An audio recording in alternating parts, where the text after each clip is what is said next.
Hello, and welcome to another episode of TacoBytes, your daily bite of Degen, episode number 865, coming to you live from somewhere, nowhere, Dallas, Texas. Man, it has been an amazing Saturday. I have heard nothing but amazing stories from people that it has been a crazy day on all the chains, and I haven't actually gone really looked. That has been an amazing day for me to take a little bit of a breather and go and touch some grass. Got some work done, but I went and got lost in IKEA.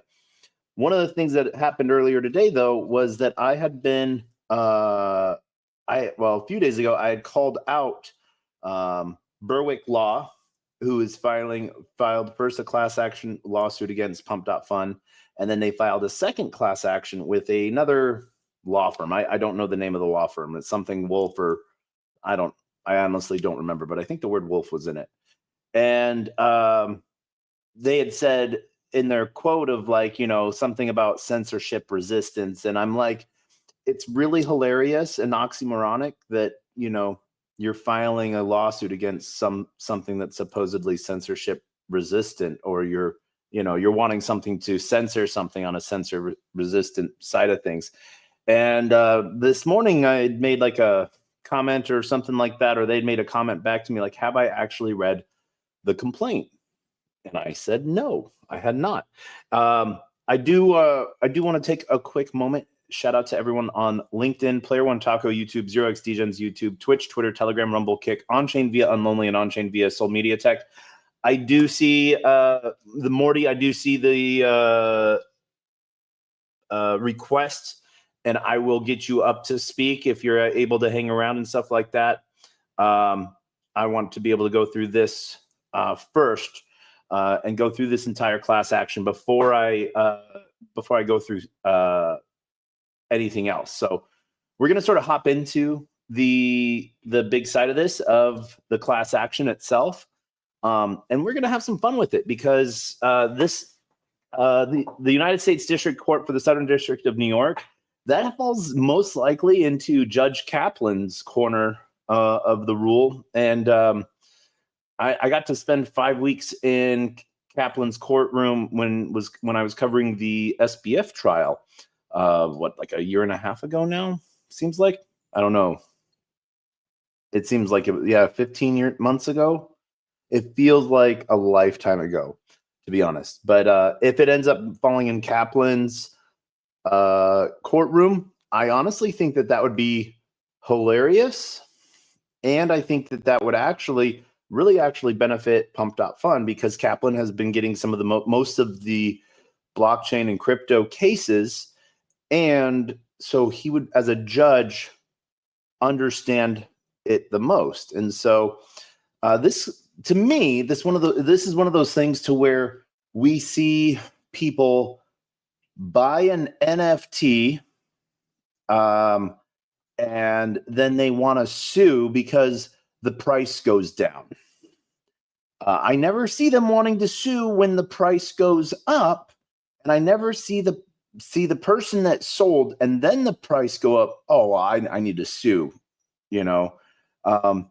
and from what I had seen on the timeline, that the person that's leading the class action for the Pump Fund actually is only lost about $120 specifically on Peanut. Now, that is, what I saw on the timeline. We're going to find out a little bit more tonight as we hop into this. So we're going to go literally through 39 pages of awesome legal mumbo-jumbo. I will probably actually give a lot of commentary when I go through all of this. So we're going to be going the lead plaintiff in this case is Diego Aguilar and others similarly situated. This is a class action complaint for violations of the federal securities law and jury trial demanded. So versus Banton Corp, doing business as Pump.Fun, Alon Cohen, Dylan Curler, Noah Bernhard, Hugo Tweeddale. So they go straight into their table of contents, piecing those out. Overview of meme coins and their role in the cryptocurrency markets, factual allegations. fraudulent practices, impact on retail investors and market integrity, token purchased by the plaintiff, the first convicted raccoon, Fred token, the Fwog token, and Griffin token. Pumped out funds, standardized infrastructure creates uniformity across all tokens, technical, Howey test analysis, Batten Corporation pumped out funds role as an issuance statutory seller. So, and then class action allegations. So we're going to have a little bit of fun with this. We did actually invite Berwick and Max Berwick to the show to come sort of, if I'm giving FUD against something in some way, shape, or form, I love hearing the other side because I want to be convinced that I'm wrong. I'm not the smartest person in any room, but I do have strong opinions. I've read a lot of stuff and I've done a lot of things. So if I'm wrong, I'm wrong. But we're going to go hop right into all of this and sort of dig through all of this. Plaintiff Diego Aguilar, plaintiff by and through his attorneys alleges the following upon information and belief, except as to allegations concerning plaintiff, which are alleged upon personal knowledge. Let's make this bigger. Plaintiff's information and belief is based upon, among other things, his counsel's investigation, which includes, without limitation, review and analysis of press releases, news articles, websites, blockchain forensic analysis, and other publicly available information concerning the defendants, as defined herein, the website pump.fund, which is and was owned, operated, and controlled by the defendants, defined below, and the cryptocurrency meme coins or tokens that were issued by, promoted by, or sold by the defendants through pump.fund, or for which the defendant solicited the sale of through pump.fund, collectively the tokens or the securities. Nature of the action. This is a federal securities action on behalf of a class of all purchasers of the tokens alleging claims against the defendants for offering and or selling the tokens, which are and were unregistered securities. At all relevant times, the tokens were securities as defined by Section 2, subsection 1 of the Securities Act of 1933, the Securities Act 15 U.S.C. 77BA1. However, no registration statement was ever filed with the U.S. Securities and Exchange Commission to register any of the tokens for sale. The defendants therefore issued, sold, promoted, and solicited the sale of and or solicited plaintiffs and the class to purchase unregistered securities in violation of Section 5, 12A1, and 15 of the Securities Act, 15 U.S.C. 77E, 771A1, 77O. Pumped out fund, which is and was owned, operated, and or controlled by the defendants, issued, sold, promoted, solicited the sale of, and or solicited plaintiff and the class to purchase the tokens and securities in violation of Securities 5 and 12A1 of the Securities Act. So first piece that I'm reading it through this, they're saying that pump.fund is violating the Securities Act and that all tokens on the platform are securities or unregistered securities, and that pump.fund has not filed any paperwork to register anything as a securities, and so they're unregistered securities, and so they are illegally allowing people to purchase them through promotion. Pump.fund's core function is to work alongside influencers to co-issue and market unregistered securities. Inherent to its operations are a novel evolution in Ponzi and pump and dump schemes.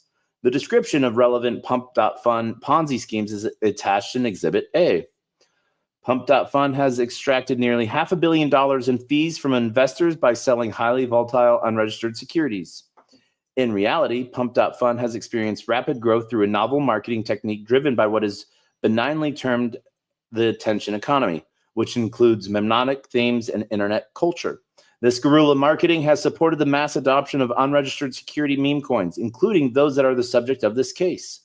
Pump.fund also captures attention and attracts users by providing the technical tools, infrastructure, and interfaces to manage a marketplace of other digital asset unregistered securities that promote child abuse, potentially underage pornography, anti-Semitism, racism, self-harm, advocating violence, the continuing and ongoing use of unlicensed intellectual property, including the likeness of law firms or any other means of pumping a token's price, hence the name pump.fund. A description of select examples of such other unregistered securities launched on pump.fund is attached as Exhibit B, Addendum, and Exhibit J. So I want to see, I'm taking notes on this so I can, and which is really funny is I literally want to go look at exhibits BJ afterwards from Pump.Fun. I cannot make this stuff up. I'm sorry. I will try to be more serious with this. But as we go through this, since January 19th, 2024, the defendants have orchestrated this scheme by providing automated tools that allow anyone to create and sell nearly worthless digital tokens in minutes. A description of the process of account creation and token launch on Pump.Fun is attached as Exhibit C. In addition to Pump.Fun's unique marketing techniques, the platform enables miners to both issue and purchase unregistered securities. A description of an example of the sale to miners is attached as Exhibit D. So miners on D miners. Okay. Oh, man. Pump.Fun omits basic investor protections, including know your customer procedures, anti-money laundering protocols, and risk disclosures. This is exemplified by the ease in which any person, regardless of age, can create an account and purchase a token in less than 5 minutes. A description of the process to purchase a token is attached as Exhibit F. Plaintiff, as set forth in the accompanying certification incorporated by reference herein, purchased the first convicted raccoon token, the FWOG token. Ooh, so I don't know about the first convicted raccoon token. That's a new one. We'll have to go look at that. And first convicted, not just the first raccoon token, but the first convicted raccoon token. I feel like that came out around the same time as Peanut. FWOG. We all know FWOG. And Griffin token.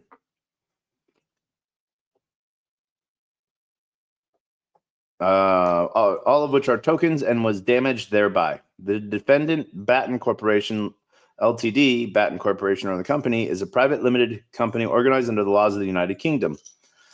Its principal business address is located in Mindenhall, Bury St. Edmunds, England, United Kingdom. At all times relevant to this complaint, Batten Corporation owned and operated Pump.Fun and the Pump.Fun website. Collectively, Pump.Fun, and or conducted business as or through Pump.Fun.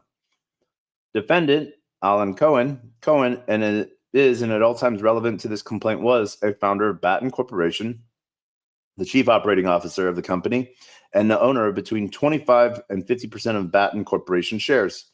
Cohen is a resident of Germany.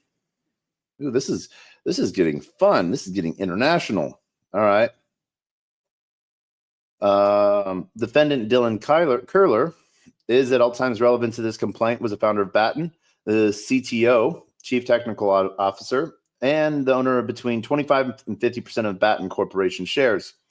Kryler is a resident of England. Okay. Defendant Noah Berghar Hugo Tweeddale is at all times relevant to this complaint, founder, the chief executive officer, the owner of between 25 and 50% of Batten Corporation shares, and the owner of more than 75% of the voting rights in Batten Corporation. Tweedsdale is a resident of England. All right, so we have a lot of... All right, there we go. Defendants Batten Corporation, Alan, Dylan, Noah, are referred to herein collectively as the defendants. Defendants Alan Cohen, Dylan Curler, and Noah Bernhard are referred to herein as the control person defendants or the individual defendants. So I'm going to stop right here for just a quick second. So just to sort of go through what the process has been so far of the paperwork is to name who the defendants are and ownership or stake or why they are important to the case, why they're named. So by stating that they're owner and everything like that. So we have the companies in the UK, England and Germany. What's really my first case, question on this is jurisdiction. So if it's a UK company and, companies are, the individuals are between Germany and England, they would be a European company under either UK or EU law. And so they're using the Securities Act to say that someone in the US who illegally accessed the site or possibly illegally accessed the site makes Pump.Fund responsible and then makes it a Securities Act violation in the United States. So this now comes into our jurisdiction and venue. This court has jurisdiction over the subject matter of this action pursuant to 15 USC 77V. 15 USC 77V, which vests jurisdiction for claims under the Securities Act of U.S. District Courts. This court has personal jurisdiction over the defendants because all defendants in person or through an agent transact business within New York State, contract to supply goods or services within New York State, sold the unregistered securities that are the subject of this action in New York State, and or caused injury to persons in this state, and regularly conduct or solicit business, engage in a persistent course of conduct, or derive substantial revenue from goods used or consumed or services rendered in New York State. For example, each of the defendants transacts substantial cryptocurrency business in the district through Batten Corporation Pump.Fund's extensive use of the Solana blockchain network, which maintains significant operations, infrastructure, and technical development in this district through Solana Labs office at 141 East Houston Street, New York, New York. No, specifically, Pump.Fund was reliant on Solana Network, which is managed in significant part by the Solana Labs office in this district to execute transactions on the Pump.Fund platform and to launch and manage liquidity for tokens. In essence, Pump.Fund's operations were significantly dependent on the technical contributions and hosting of Solana Labs and the associated technical contributions to the Solana Network. Therefore, a substantial portion of the acts giving rise to the violations alleged herein occurred in this district through the defendant's use of Solana's blockchain infrastructure and network resources centered in this district. Venue is proper in this district pursuant to 28 USC 1391 and 15 USC 77 because a substantial portion of the act's conduct and transaction constituting violations of the Securities Act occurred within this district through the defendant's use of the Solana blockchain network, whose critical technical operations and infrastructure are based in this district, which is not true, actually. Technical operations are not. The defendants conduct significant business through Solana blockchain transactions processed and validated within this district where substantial Solana network staking and validation activities occurred. The defendants avail themselves of Solana's New York-based blockchain infrastructure and development resources to conduct their meme coin offerings and transactions. The effects of the defendants' unlawful conduct were felt in this district by investors who transacted in meme coins through Solana's New York-based blockchain network. The defendants' activities in creating, promoting, and selling unregistered securities in the form of meme coins through the Solana blockchain network, which is substantially operated and developed from this district, constitutes systematic and continuous business contacts with this district sufficient to support jurisdiction and venue. In connection with the acts, transactions, and conduct alleged herein, defendants made use of the means or instruments of transportation or communication in interstate commerce or of the mails to sell unregistered securities at issue in this litigation through the use or medium of any prospectus or otherwise, carried or caused to be carried through the mails or in interstate commerce by any means or instruments of transportation, the unregistered securities at issue in this litigation for the purpose of sale or for delivery after sale, and or made use of the means or instruments of transportation or communication in interstate commerce or of the mails to offer or to made use of the means of instruments of transportation or communication in interstate commerce or of the mails to offer to sell or offer to buy through the use or medium of any prospectus or otherwise unregistered securities at issue in this litigation. Oh my gosh. Oh my God. So far, I am like just hating on Berwick. Like, just literally like they are Overview of meme coins and a role in cryptocurrency markets. Meme coins are a category of cryptocurrency that derive their perceived value primarily from internet culture, social media promotion, and speculative trading rather than any underlying utility or technological innovation. Unlike traditional cryptocurrencies designed to serve specific technological utility or economic functions, meme coins are created and marketed purely for speculative trading purposes. These digital assets are typically promoted through viral marketing campaigns on social media platforms such as Twitter, Instagram, and TikTok. Their marketing deliberately targets individuals with minimal experience in cryptocurrency trading or financial literacy, specifically focusing on younger and less affluent individuals who may be more susceptible to promises of extraordinary returns. The promotional strategies for meme coins heavily emphasize the potential for exponential returns, often described in terms such as 100x or 1000x gains. These marketing and claims exploit the fear of missing out, FOMO psychology, creating artificial urgency and encouraging impulsive investment decisions without proper consideration of risks. Meme coin creators and promoters frequently exploit harmful stereotypes, cultural symbols, or inflammatory themes to generate attention and viral spread. The tokens often feature names, imagery, and branding rooted in controversial or offensive content, capitalizing on shock value to drive speculative trading volume. The marketing of meme coins frequently incorporates explicit or inappropriate content in their branding to attract attention and engage speculative investors. This content often lacks age verification mechanisms for its production, distribution, or consumption, raising significant concerns about the protection of minors and vulnerable individuals. Despite their popularity, meme coins generally lack any substantive economic value or underlying assets. Their price movements are driven almost entirely by speculation, marketing hype, and the continuous influx of new investors, creating an inherently unstable and high-risk investment environment. The role of trading platforms in meme coin speculation. Trading platforms that facilitate meme coin transactions, such as Pump.Fun, play a central role in enabling and promoting speculative trading. These platforms typically employ gamified interfaces and simplified trading mechanisms that downplay the inherent risks while emphasizing potential returns.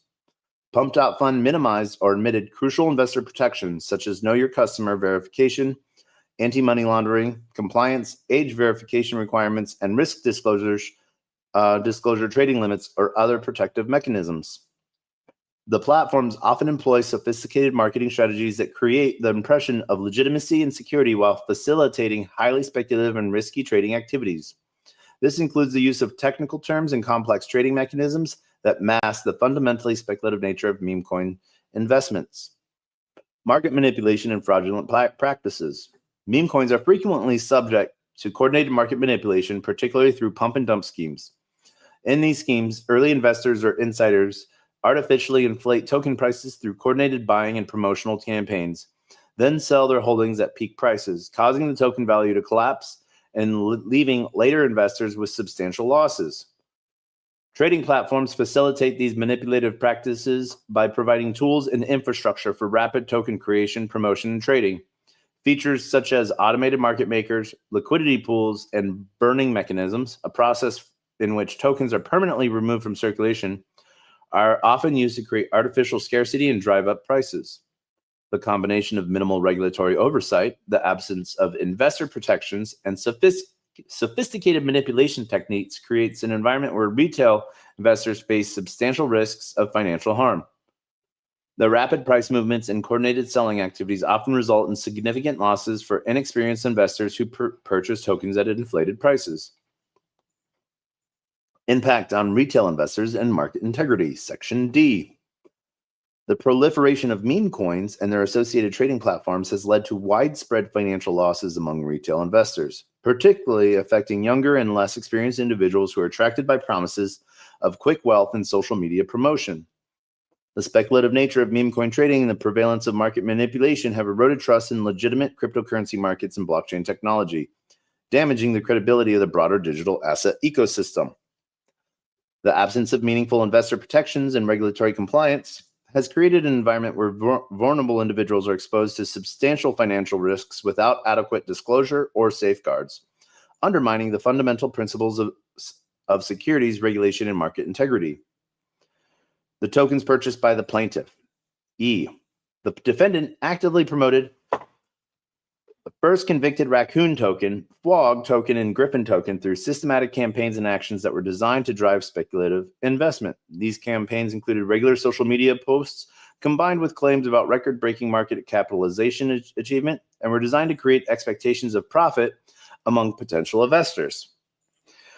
Pump.Fun is a statutory seller of the first convicted raccoon token, FWOG token, and Griffin token under Sections 12A1 of the Securities Act through direct solicitation of investments and substantial participation in sales of the first convicted raccoon token, the FWOG token, and the Griffin token.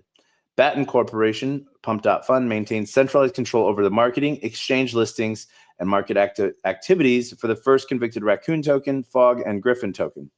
This control is evidenced by the coordination of exchange listings, including futures trading listings for first convicted raccoon token, FWOG token, and the Griffin token.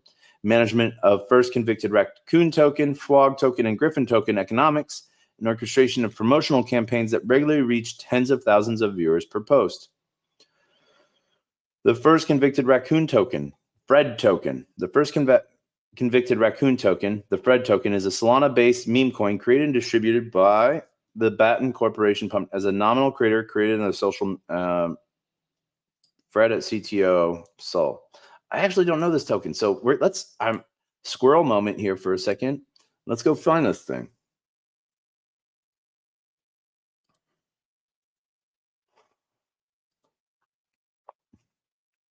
Yeah, Fred Forever. Their last post was January. It looks like they have regular posts.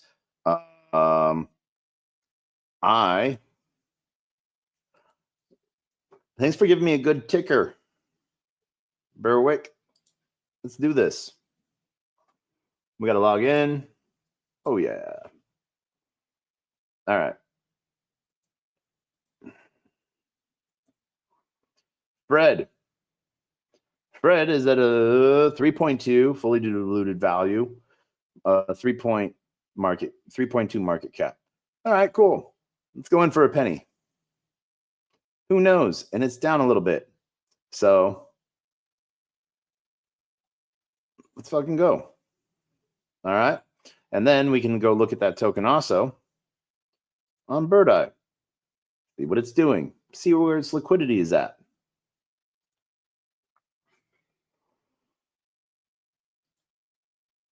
All right.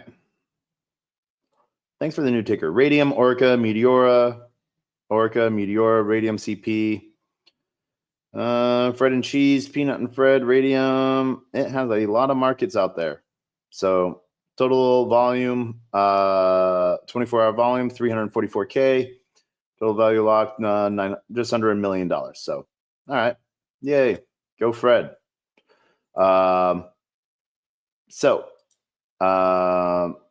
As a token as defined, the Fred token was first issued, marketed, and sold by Batten on October 31st, 2024 through an aggressive marketing campaign combining professional artwork, meme culture, and the promises of exponential returns. The Fred token achieved substantial market traction, evidenced by multiple exchange listings, including KuCoin, CoinIn, and To the Moon. I don't know CoinIn or To the Moon. The defendant's marketing strategy leveraged sophisticated visual content and coordinated social media promotion to drive investor interest. The description of the Fred token marketing on X is attached in Exhibit G. I want to see G. Thanks, Fred token. The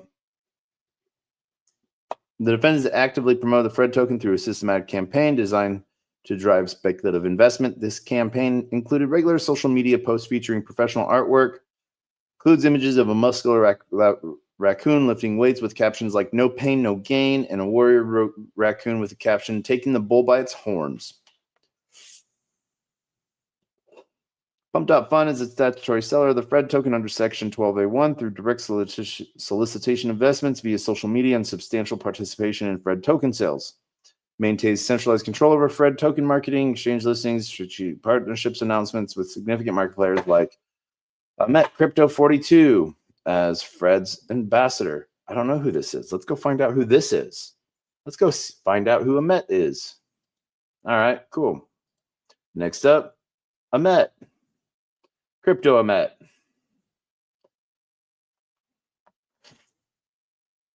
Binance Square content creator. So he does a lot of stuff for Binance, and I'm trying Binance every nah, bro, I'm good. All right. So Sahara AI, Happy New Year, Quack. All right. For a reason. So yeah, so he is a token promoter, and their marketing efforts consistently reach large audiences, with individual posts regularly receiving between 20,000 and 60,000 views. 9K, 35K, 8.2. He doesn't really have any of his. He doesn't. His own view 5.9. So 6.9 thousand. So his views, his posts don't, maybe later we'll see. The Fred token satisfies all elements of the Howey test for classification as a security. Investors exchange cryptocurrency for the Fred token in transactions that clearly constitute investments of money. The Fred token lacks any practical utility beyond speculative trading, while with marketing materials focusing exclusively on exchange listings, trading volume, community growth, rather than any functional use case. A common enterprise exists through both horizontal commonality of investor fortunes tied to the Fred token's market performance and vertical commonality through dependence on defendants' ongoing promotional efforts. The success of each investor's stake relies entirely on the issuer's ability to secure exchange listings and maintain market interest through coordinated marketing campaigns, as evidenced by announcements like 10,000 Telegram members and back-to-back listings. The defendants created clear expectations of profit through systematic marketing efforts between November 2024 and January 2025. These posts show a coordinated campaign emphasizing potential returns through messaging like Fred's not just grazing at the moon, he's aiming for it. Win big or die trying. This message was reinforced by regular updates about exchange listings, trading pairs, and community growth milestones. The success of Fred token relied predominantly on the efforts of others, specifically the defendants' continuous marketing efforts and strategic partnerships. Investors had no role in driving Fred token value beyond basic buy and sell decisions, while defendants maintained full control over all aspects of Fred token promotion and market development through their sophisticated artwork production, exchange listing coordination, and community management initiatives. The defendants demonstrated their central role through professional marketing materials, including high-quality digital artwork, coordinated exchange listing announcements, and strategic partnership reveals. Throughout late 2024 and early 2025, defendants increased their marketing intensity with additional images suggesting imminent price appreciation, including taking off and Squid Game motto, win big or die trying. These promotional materials consistently emphasize potential returns while omitting disclosure of investment risks, demonstrating a clear focus on driving speculative trading without regard for investor protection. The FWOG token is a Solana-based meme coin distributed by Batten. FWOG was first issued, marketed, sold on July 29th, 2024. It's a FWOG. So for you guys to know what I'm talking about with it's FWOG, it's a FWOGmas. This is FWOG. It's a FWOG. Leap forward. Oh, they have a website now. Let's go see the website. Hey, look, it's a FWOG. Multiply. Available on Bybit, Crypto.com, Jupiter, Mexi, Gate.io. So different artwork, memes, more memes, or memes. I like saying the right word, memes. But I remember someone who always used to say memes. I think that's sort of hilarious. All right. So there is where can you buy FWOG? All right. I want run at 7 cents a token. So let's go over to debt screener.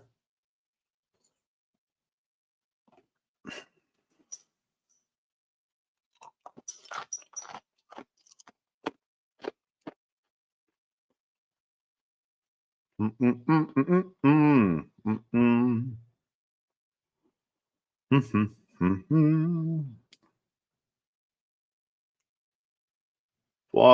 All right. Here is the contract. Let's go buy some of it. Because Berwick is promoting. So Berwick is promoting by publicly disclosing their complaint. They are promoting. Would that be them consider them promoting the token, or as they say, an unregistered security, and thus make them also liable? I wonder. That's weird. That's a weird way to think of it. So, but yeah. Oh, it's up 10% in the last 30 minutes. Let's give it a, oh, we got to log in. We're not logging in. All right. So, yeah. And we can look at all the Radium, Meteora, Orca, Radium, Meteora, Phoenix, Meteora, Orca, Radium. All of these different pools and pairings. A lot of them. Oh, yeah. So, all in all, total of 6.45 million in TVL and 20 million in volume trades in the last 24 hours. So a lot there on the volume side. So yeah. All right. Through the FWOG token was first issued, marketed, and sold by Batten Corporation Pump.Fund on July 29th. FWOG token is a token as defined herein. Through an extensive marketing campaign employing high-quality artwork, meme culture, and promises of exponential returns, the FWOG token achieved substantial market valuation, reaching what defendants promoted as a 500 million market capitalization. The defendants orchestrated their marketing strategy through sophisticated visual content featuring the FWOG token character in various scenarios designed to imply inevitable price appreciation. A description of the FWOG token marketing on X Twitter is Exhibit H. Batten, aka Pump.Fund, and ISAFWOG deliberately positioned themselves as both the issuer and statutory seller of the FWOG token through its comprehensive control over FWOG token distribution, marketing, and exchange listings. As issuers, they created and deployed the smart contract governing FWOG's tokenomics, while as statutory sellers, they actively promoted and facilitated FWOG token sales through direct promotion of leveraged trading opportunities up to 12.5x on Bybit, organizational of a 1 million trading reward pool with Crypto.com, coordination of multiple exchange listings, including Drift protocol, management of social media marketing audiences reaching 20,000 to 100,000 viewers per post, and regular updates on holders growth from 24,000 to over 70,000 holders. We got 39,300 followers. As far as token holders, 72,953. So, yeah, we're a little outdated there. They got an extra 2,000 plus. A detailed Howey analysis confirms the FWOG token status as an investment contract. With respect to the first element, investment of money, investors exchange cryptocurrency for FWOG tokens through multiple trading platforms. So this is something here that they sort of put out. First element, multiple trading platforms. So though it's on multiple trading platforms, they're stating that Pump.Fund is the sole responsibility piece for this. FWOG token offers no utility beyond speculative trading. The defendants promoted various trading pairs and leverage options, and multiple exchange listings facilitated easy purchase access. The FWOG token's marketing focused exclusively on trading and price appreciation potential. Second, in terms of the horizontal commonality aspect of the common enterprise, all FWOG token holders share identical rights and risks. The FWOG token value was directly tied to collective trading activity. There were unified liquidity pools across exchanges and shared benefits from exchange listings and marketing efforts.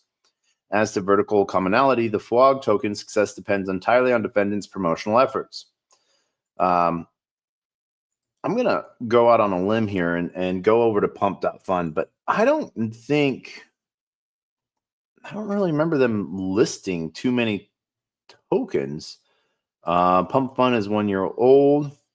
Never had a PvE runner. We can't get along. We can't get along. I'm afraid to ask if people believe in something. Introducing watch lists. Track your favorite coins and organize lists now on Pump Fun. Whether you're a Web2 founder or a normie with a phone and an internet connection, you will always find an opportunity on Pump Fun. .fun is the new .com. The entire world to be early every single day. You can even create your own, only on Pump Fun. Internet capital markets. Imagine a pill changed your life. The question isn't whether AGI will be birthed on Pump Fun. It's who will birth AGI on Pump Fun. So funding required for AGI, 6.6 billion OpenAI, 6 million from DeepSeek, 6,000 from Pump maybe. When bro sends you a CA to 8 but it doesn't with end, politely decline. Let's see. Good morning, digital. Okay, it's good for crypto. Nightmare Blunt Rotation Trenches Edition.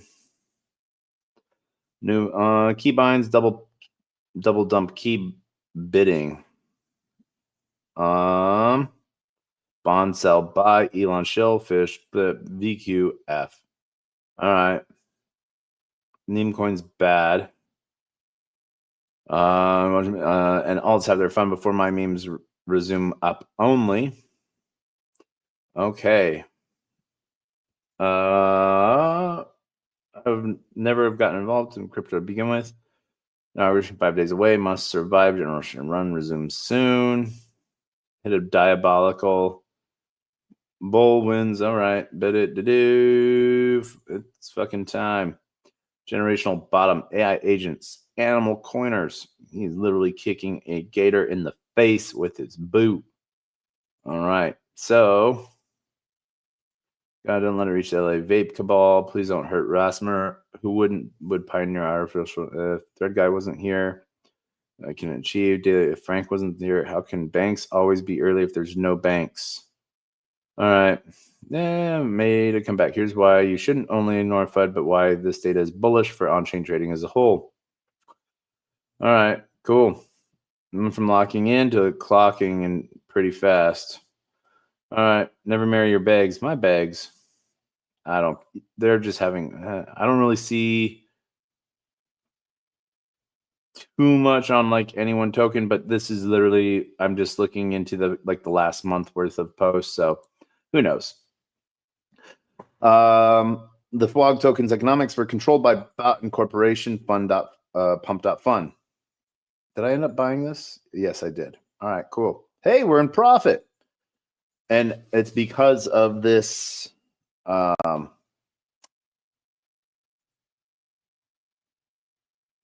complaint or legal action that I found out that I was advertised on FWOG. So thanks to Berwick, if I can retire on this, it's thanks to Berwick. We're controlled by Botton. The third expectation of promise was consistently emphasized through various marketing materials issued by the defendants or it's a FWOG. These materials included direct price comparisons with Pepe, showing the FWOG token outperforming a token with multi-billion-dollar market capitalization, suggesting potential for significant growth in the price of FWOG tokens. Posts about acceleration and going higher were also prevalent. Images depicting rocket launches and space themes were used to convey the idea of rapid growth. Charts showing dramatic price increases were presented to potential investors. Motivational messages like, yes, you can, were paired with price graphics to encourage investment. Regular holder growth statistics were shared, implying value appreciation. The marketing also highlighted competition with other tokens. Fourth, the success of FWOG token relied predominantly on the efforts of others, specifically the defendants or it's a FWOG. Their efforts included securing multiple major exchange listings to increase accessibility and trading volume. They maintained an active social media presence to engage with the community and attract new investors. They created professional marketing materials and artwork to promote FWOG token. They managed trading competitions and reward pools to incentivize participation and holding. They coordinated market making and liquidity to ensure smooth trading operations. They focused on building community through regular engagement with FWOG token holders and potential investors. Lastly, they engaged in a strategic partnership development with exchanges to expand the FWOG token's reach and credibility. So hats off to the FWOG team. You know, you guys were doing a lot. So sounds like you guys are crushing it. Defendants and/or its FWOG employed sophisticated marketing techniques focusing on potential returns, including high-quality artistic renderings of the FWOG character in aspirational scenarios. Yes. The frog on top of a bus, that is aspirational. The FWOG getting, I don't know, sniffed or kissed by Thanos. Looks like a FWOG falling from the sky. Another FWOG falling down from the buildings or falling towards, I don't know, something. FWOG sitting on a Pokemon. More FWOG and Pokemon. FWOG being sold from a vending machine. A FWOG of FWOGs. One FWOG without a parachute falling. FWOG Ice Cube. Yes, these are FWOG, highly aspirational. Yeah. Okay. Major exchanges, integral visual metaphors of growth and success, and an integration of leverage trading principles. Promotions. Oh, yay. Throughout late 2024 and early 2025, the defendants and/or its FWOG escalated their marketing intensity with increasingly aggressive promotions targeting rapid price appreciation. These promotions consistently emphasize potential returns while minimizing or omitting disclosure of investment risks, demonstrating a clear focus on driving speculative trading without regard for investor protection. The defendants and/or its FWOG marketing campaign maintained a unified theme of inevitable price appreciation through carefully crafted imagery and messaging, including astronomical imagery suggesting unlimited upside potential, acceleration, and growth-focused messaging, regular holder count updates showing rapid adoption, promotional partnerships with major exchanges, and competition-focused content regarding meme coins and leverage trading promotions up to 12.5x. The Griffin token. The Griffin token is a Solana-based token created and distributed by Batten and nominated. So I think we already followed the account, but let's go see. Griffin token was first issued, marketed, and sold by Batten on November 2nd, 2024. The Griffin token is a token as defined herein. So, we are following. I don't know if we have enough agent in our life. Do we have enough agent in our life? Maybe not. Let's go to griffin.com. Let's go find the CA. Create the emails you dated from cookie.fund data swarm in a minute. Now live on griffin.com. Awesome. All right. Create a wallet, read our manifesto, mint an NFT, add your email, find an invite on X. Let's see. Griffin, store. I don't know. I might not have.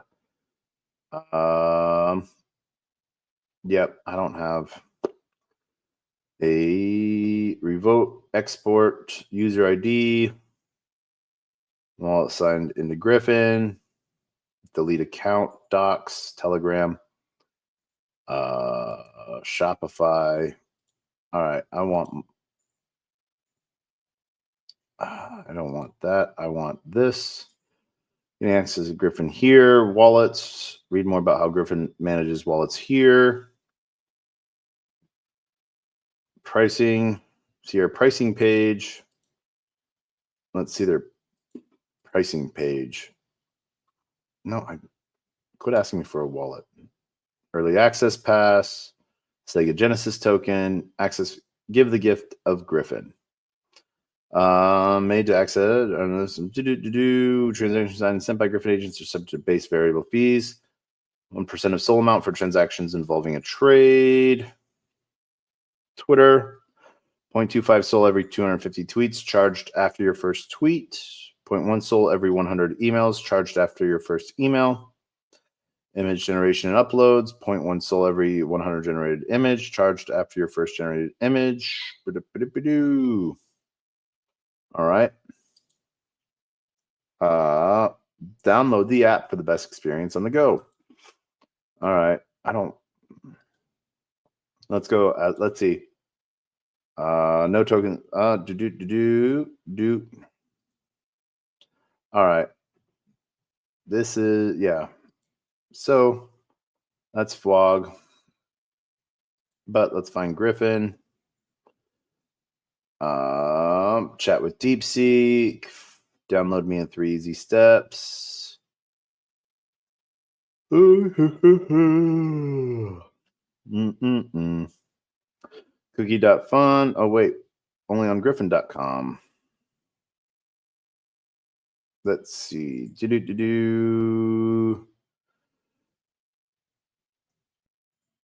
News of the day. I don't see. All right. So here, we'll go look for it.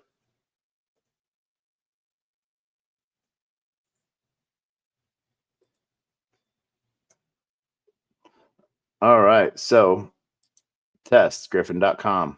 So here we go. There is the contract. Let's go get some of that contract. Let's go. 169 million market cap. All right, cool. We're going to get like 10. Oh, we got 12. Close. I was close. All right, cool. So there's our buy-in. So the Griffin token was first issued through a sophisticated marketing campaign, investment vehicle. Rapid value appreciation was driven by defendants' marketing campaigns. Exhibit I, defendants actively promoted Griffin. This campaign included regular social media posts demonstrating increasing sophisticated AI trading capabilities, including Agent Sniper, which promises to snipe tokens with less X SOL in the bonding curve, and Agent Flipper, which advertises specific profit targets like 2x initials and 10x take profit.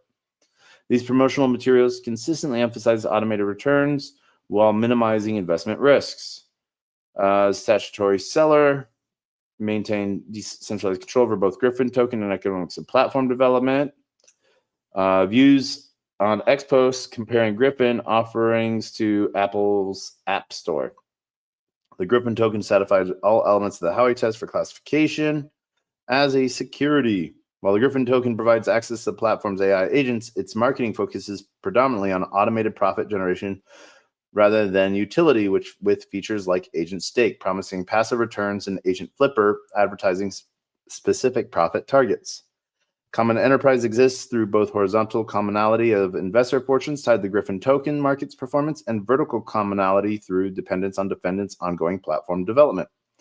The success of each investor's stake relies entirely on the issuer's ability to develop and maintain increasingly sophisticated AI trading capabilities, as evidenced by announcements like Agent Sniper Get Smarter and the introduction of new automated trading features. So you're doing like a great job of promoting Griffin right now. Thank you. Defendants created clear expectations of profits through systematic marketing efforts between December 24 and January 2025. These posts show a coordinated campaign emphasizing automated returns through messages like hit your targets in 2025 with Agent Flipper and specific profit metrics initials at 2x, take profit at 10x. This messaging was reinforced by demonstrations of automated trading capabilities and AI agent development updates. The success of the Griffin token relied predominantly on the efforts of others, specifically the defendant's continuous platform development and AI agent deployment.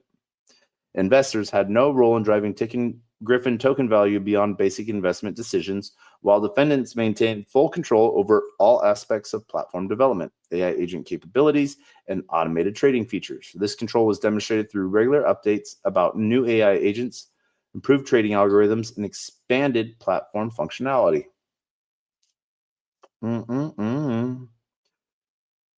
Pump.Fund standardized infrastructure creates uniformity across all tokens. Technical infrastructure.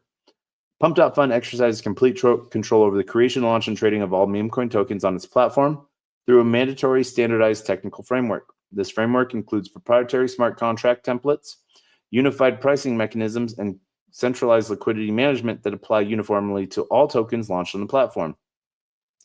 Every token launched on Pump.Fund must utilize the Pump.Fund's proprietary smart contract templates, which dictate the fundamental characteristics and operational parameters of the token.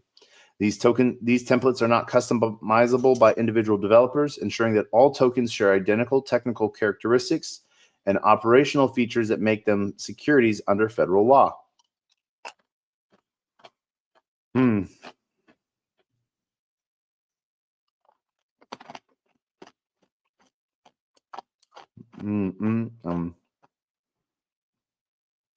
So this is one of those things where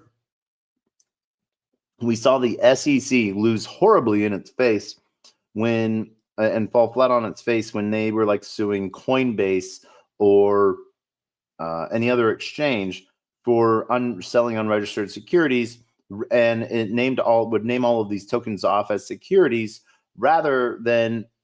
And the question always came up was like, you're trying to prove them being, trading securities without proving that these tokens are securities. So that's what they're trying to do. They're trying to, right now, in my opinion, put Pump.Fund in the wrong for trading securities without actually proving that the tokens on their platform are securities.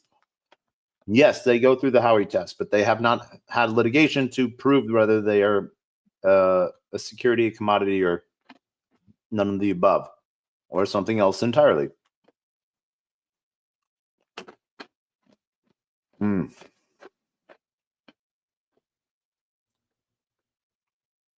The platform maintains centralized control over liquidities pools for every token, determining how much liquidity is required, how it is managed, and when it can be accessed. This uniform liquidity structure ensures that all tokens share identical trading dynamics and remain under Pump.Fund's direct control throughout their lifecycle. Token developers on Pump.Fund function merely as participants within Pump.Fund's rigid framework rather than as independent issuers.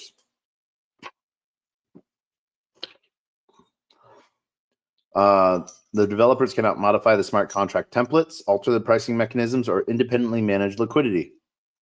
Instead, they must operate within Pump.Fund's standardized system, which maintains uniform characteristics across all tokens that qualify them as securities. And actually, that's not true. As a founder or anything like that, you can buy as much of the token supply that you want. Then you can go put those that liquidity on another platform. So, and not just as the founder, but anyone can do that. Universal marketing framework. Pump.Fund employs a unified marketing strategy that applies identically to all tokens launched on its platform, creating consistent expectations of profit across its entire ecosystem. I don't think the expectation is of profit, especially since everyone knows that like 90%, 96% of all tokens, if not the number being higher, all of those tokens are going to 96% of them are going to zero. So the expectation is not of profit, but hey, I don't need this money right now.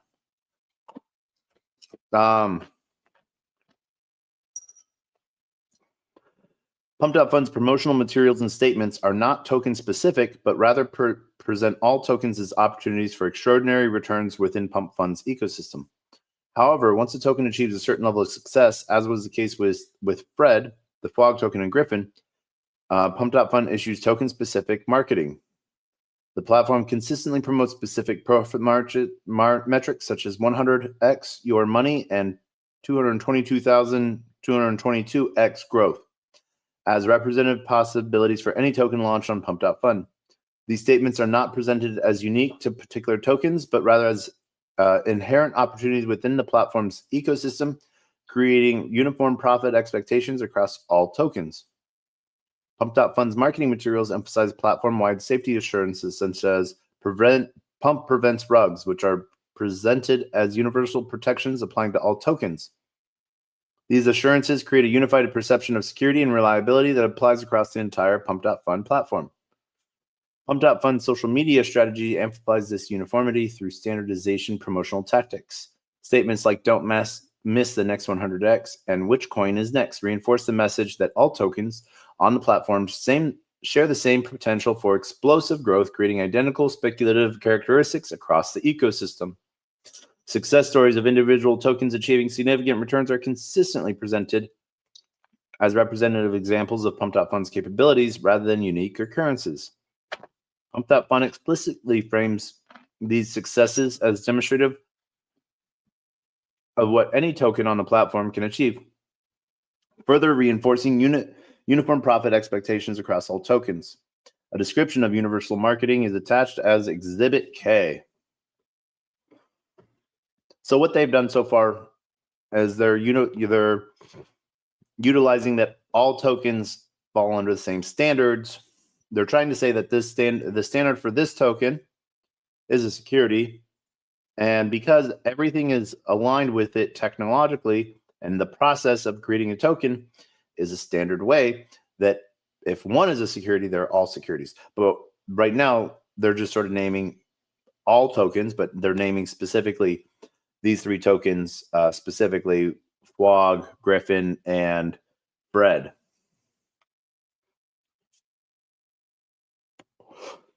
Pump.fun's mandatory fee structure ensures that every token transaction generates revenue for Pump.fun and the dependents, creating a direct financial interest in promoting and maintaining trading activity across all tokens. This uniform fee collection system demonstrates Pump.fun and the defendant's role as a central beneficiary of all token trading activity.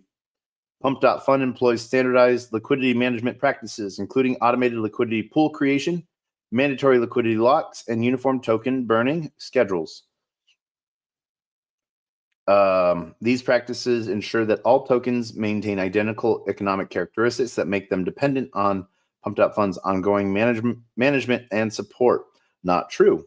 These tokens are live on chain, and anyone can manage, if Pump.fun disappears, the tokens still live. So that right there, 84, is false.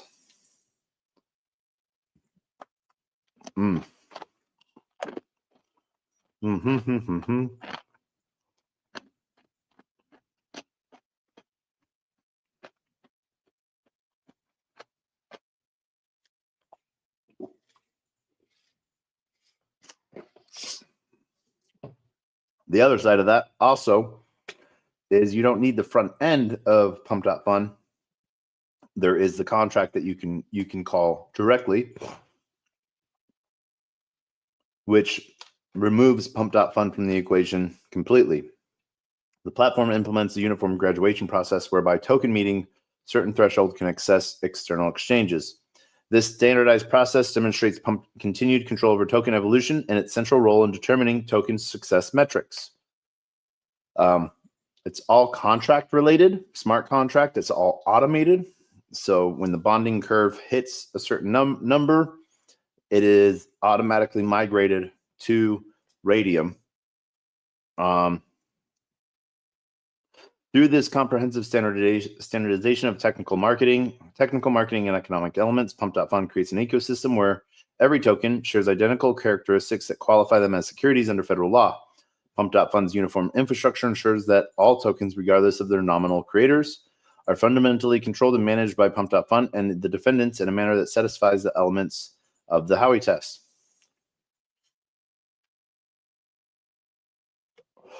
Howey test analysis for platform-wide token classification. Every transaction on Pump.fun inherently involves an investment of money, as users must exchange cryptocurrency, typically Solana or US dollar coin, for tokens through Pump.fun's standardized purchase mechanism. This exchange of value occurs identically for every token launched on Pump.fun, creating uniform investment characteristics across all tokens. Pump.fun's mandatory technical framework ensures that all token purchases follow the same process, requiring investors commit funds through Pump.fun's proprietary interface. This standardized purchase mechanism demonstrates that every token transaction constitutes an investment of money under Howey, regardless of the specific token being acquired. Significantly, tokens launched on Pump.fun lack any functional utility or real-world application. Pump.fun's infrastructure and marketing exclusivity emphasizes speculative trading and profit potential, ensuring that all tokens purchased are purely investments rather than acquisition for use or consumption, which is not true, actually. There's a lot of use case tokens that were created on Pump.fun to use other platforms in every other such way. So interesting piece there. 89. Balls.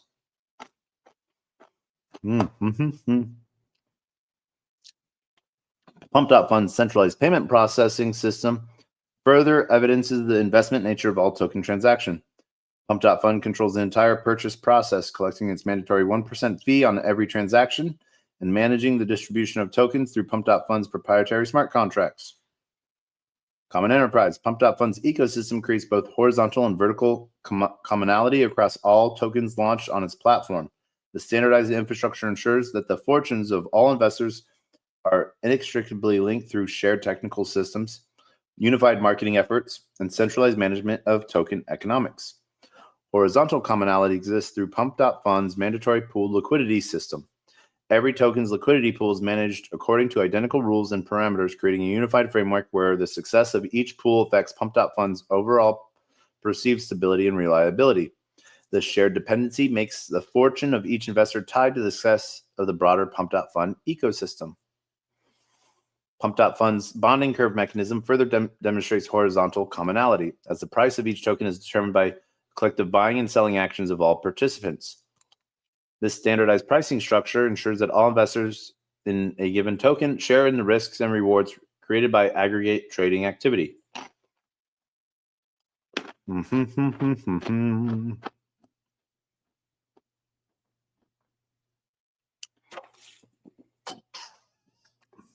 Further, Pump.fund's infrastructure creates strict horizontal commonality through multiple integrated mechanisms that pool investor fortunes and create direct interdependence among all token holders. Mandatory unified liquidity pool structure. Every token on Pump.fund operates through a single token-specific centralized liquidity pool that Pump.fund exclusively controls and manages. All investor funds for each token are pooled into a token-specific pool, with returns directly determined by the aggregate trading activity within the shared token pool. This creates classic horizontal commonality where investors' fortunes are tied together through pooling arrangements.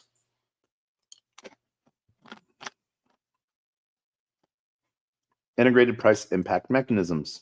Pump.fund's proprietary bonding curve algorithm creates direct mathematical relationships between all holders of a specific token, as every purchase or sale automatically affects the token price for all other holders of that token through the same unified price calculation mechanism. This automated price dependency creates the exact type of pooling of investors' contributions and distributions of profits and losses on a pro rata basis among investors that courts have recognized as horizontal commonality. Platform-wide liquidity dependencies. Pump.fund's centralized control over liquidity creates systematic interdependence, as all token holders share the same liquidity constraints and within withdrawal limitations. Trading activity in any token affects the platform's overall liquidity metrics for that token. Platform-wide liquidity rules and restrictions apply uniformly to all participants in all tokens. And D, changes to liquidity parameters affect all token holders simultaneously. Unified economic framework. Pump.fund's mandatory economic model ensures that all token holders are subject to the same fee structure.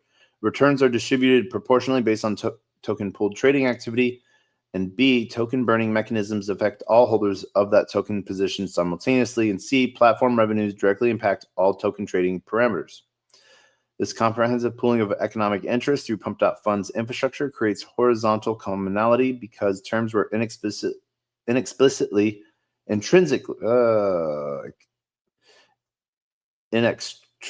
tied to the success of common enterprise. I said that word completely wrong.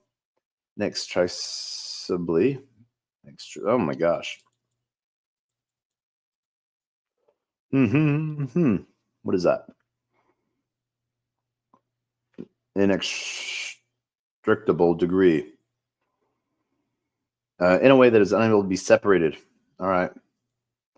We're inextricably tied to the success of the common enterprise. Pump.fund's centralized control over these pooled mechanisms further strengthens the horizontal commonality, as investors have no ability to affect their individual returns independent of the collective pool. Pump.fund's ecosystem horizontal commonalities further reinforced through interconnected groups on the Telegram messaging platform operated by token developers, where developers launching tokens through Pump.fund consistently establish dedicated Telegram channels, B, these groups funnel potential investors back to Pump.Fund's platform for token purchases. C, successful token launches are showcased to drive additional trading volume on Pump.Fund. D, marketing strategies and token developments are broadcast to drive collected trading activity. And E, group members' fortunes are tied together through coordinated buying and selling waves. These Telegram groups function as critical components of the Pump.Fund ecosystem by A, creating unified market expectations among top holders, B, driving synchronized trading patterns on Pump.Fund's platform, C, promoting graduated tokens to secondary markets in ways that affect all holders.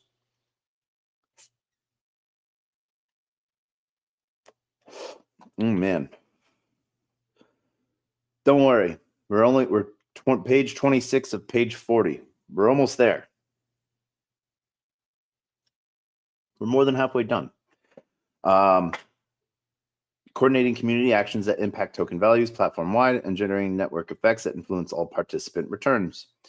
The combination of this community coordination mechanism with Pump.Fund's closed-source proprietary infrastructure ensures that every aspect of token economics and holder participation is governed by unified mechanisms that create direct independence between all participants. This systematic integration of investor fortunes through both technical and social pooling mechanisms establish clear horizontal commonality.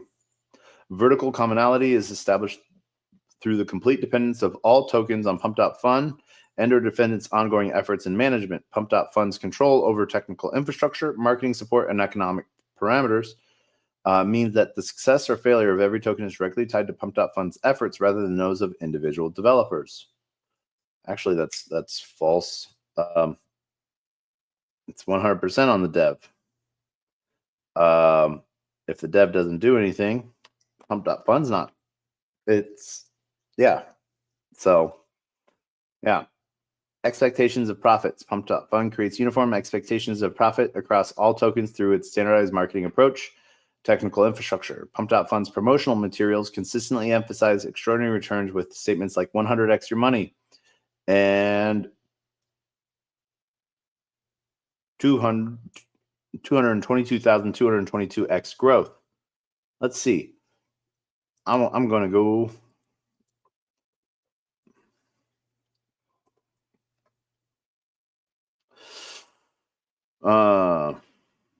Michael Saylor, the simple formula to 10x to 100x your money. Michael Saylor, people.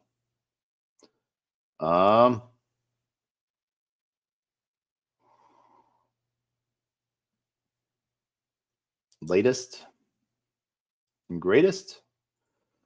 Sell appointment settings. You see appointments as your product when you could make more money seeing your business as the marketing department for a business. 10x your size.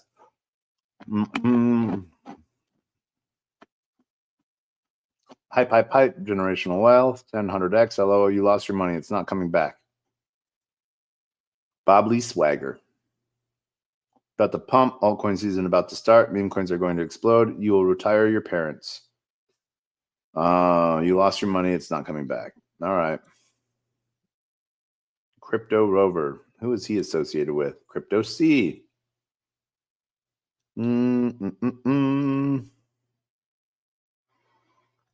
Bitcoin short squeeze. That's an hour day old. Altcoins are oversold, but altcoin season will be incredible. Can start any moment now. Ready for the second Bitcoin wave. He's just posting charts with nothing. Oh my gosh, that chart wedge is off. It broke it, as we see, and then came back within the wedge. So yeah, that's yeah. The correlation is clear. The Bitcoin dominance is about to dump. Altcoins will go parabolic.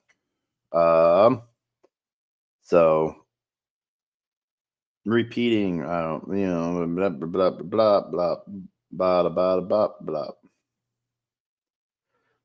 I'm drawing squares and lines and rectangles. Yay.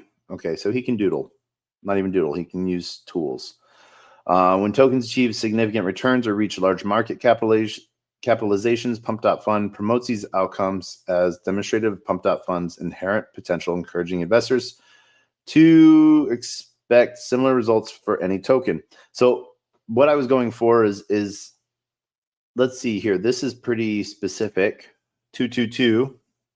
So let's go see who's saying this term. Search for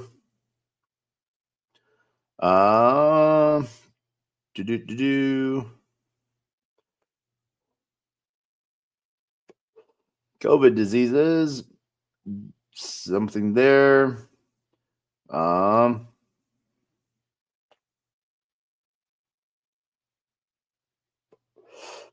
Yeah, I don't see any posts with 222x, 22,000x. So, you know, yeah, 205 to 200K in a second. All right. Yeah.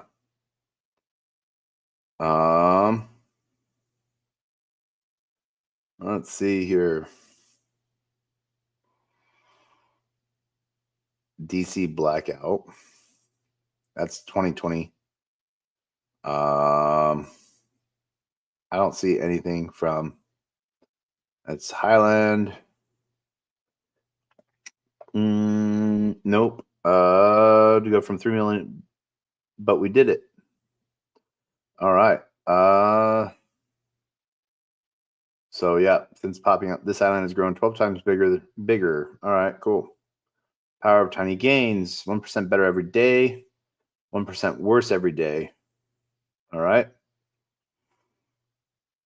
Yeah.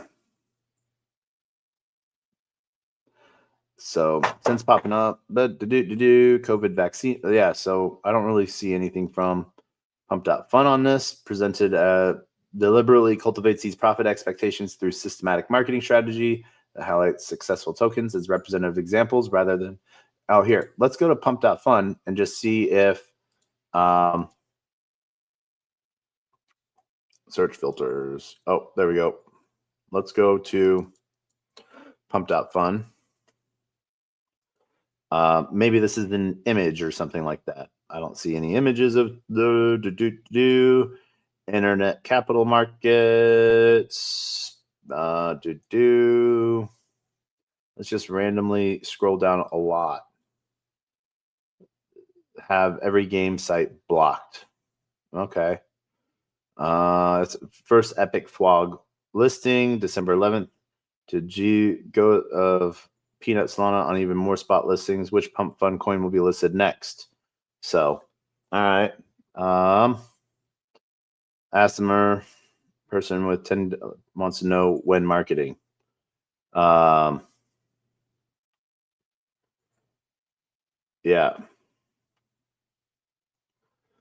My skill issues, trading her skill issues, trust. Asking how the $1,000 about offer is doing. Markets aren't the best at the moment. I'll have it back to you soon, though. Looking back on what was a good trade and seeing it go 100x from your exit. So much can change. Never stop clicking. February 2024, December 2024.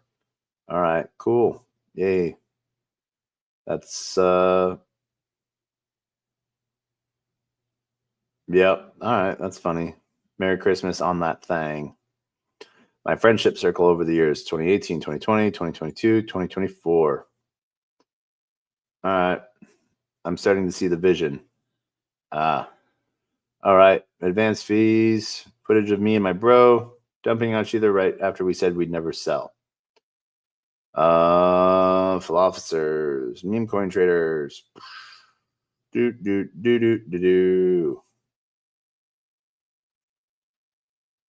Oh man, Moodang.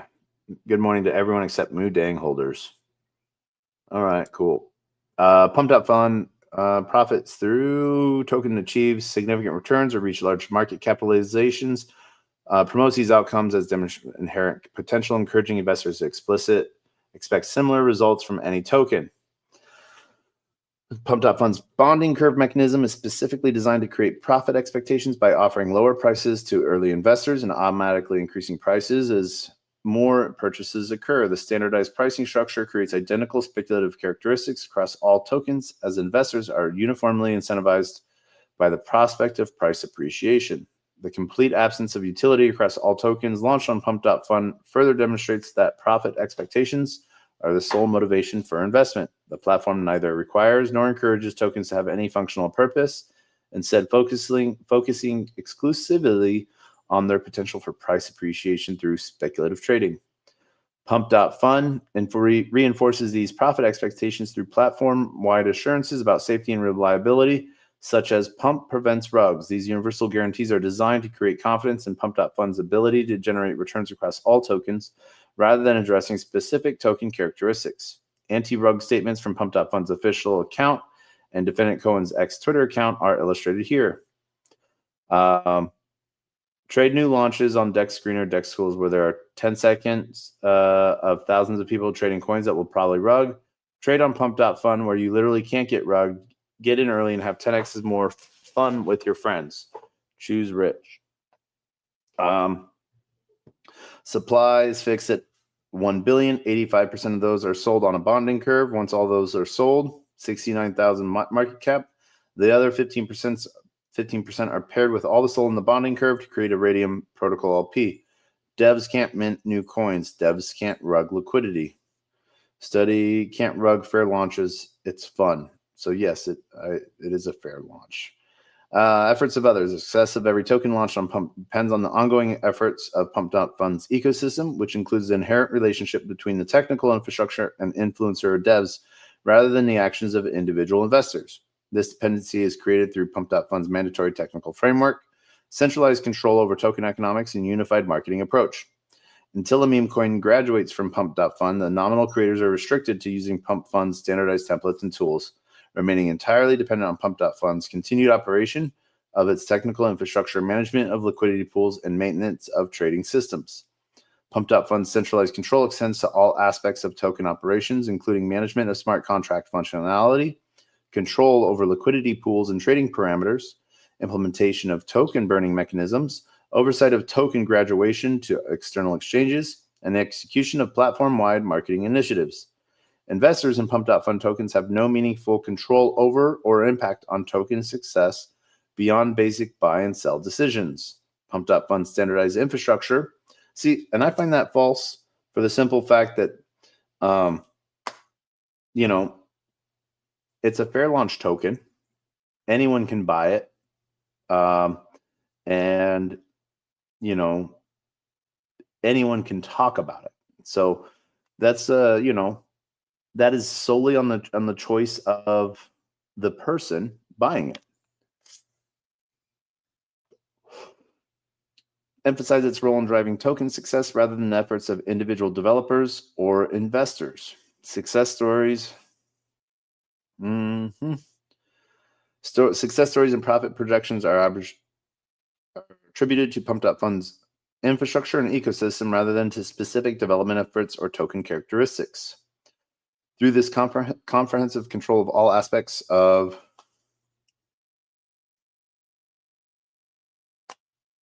token depends predominantly on Pump.Fun and or dependence efforts rather than those of developers or investors, satisfying the final prong of the Howey test. BAT Incorporation and Pump.Fun's role as issuer and statutory seller. Issuer status. BAT Corp functions as a joint issuer of all tokens launched on its platform by exercising comprehensive control over their creation, distribution, and ongoing operations. As alleged above, Pump.Fun's standardized infrastructure and centralized management establish it as a clearly fundamentally responsible for the issuance of these securities, regardless of the nominal involvement of individual developers or influencers. Pump.Fun's role as an issuer is demonstrated through its mandatory technical framework, complete control over the economic parameters of every token, and standardized marketing efforts as alleged above in 72 through 86, including initial pricing and supply determinations, liquidity pool requirements and management, fee structures and distribution mechanisms, token burning schedules and implementation, and graduation criteria for external exchange listings. Now, I don't know why they keep going back to burn. I don't remember a burn function being within Pump.Fun. Let's go look at this. They've mentioned it many times, burn mechanism. And I personally don't ever remember being boop, boop, boop, boop, boop, boop. All right. So our token is here. Let's buy some. Place trade.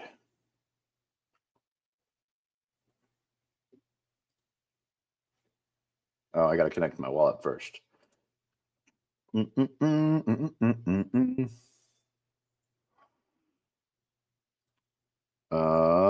Refresh. There it is. Confirm. Close. All right. 0.1. Let's place that trade.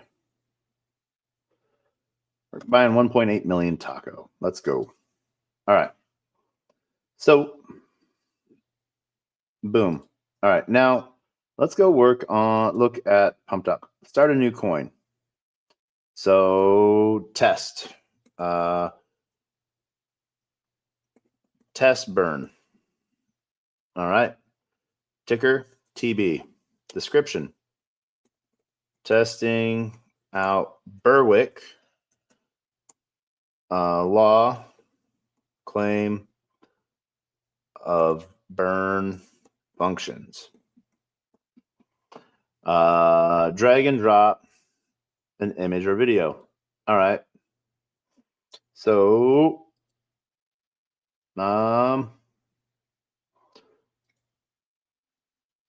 token burning schedules and implementation.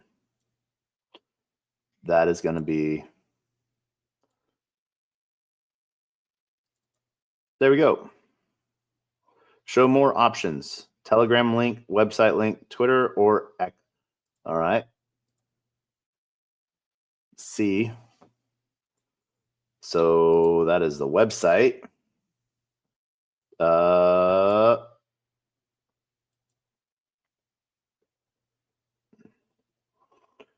Berwick Law. Right? Is that there?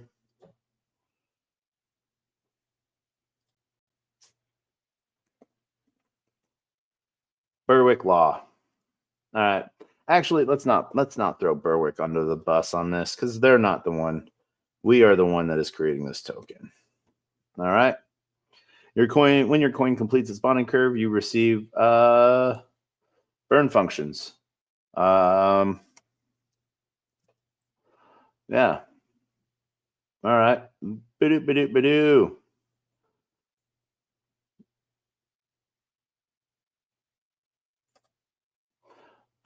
Sure, let's buy 0.01.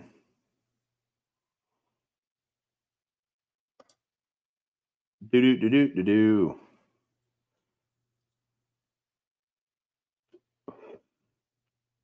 Go view it. All right. So, a rugging TV learn how to do it with us. Search me on Telegram to work.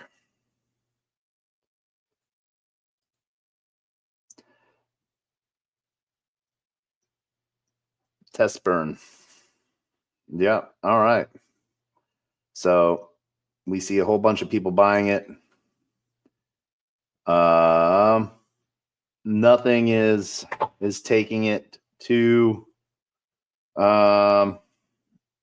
burning. Posting a reply, comment. Where can I burn this?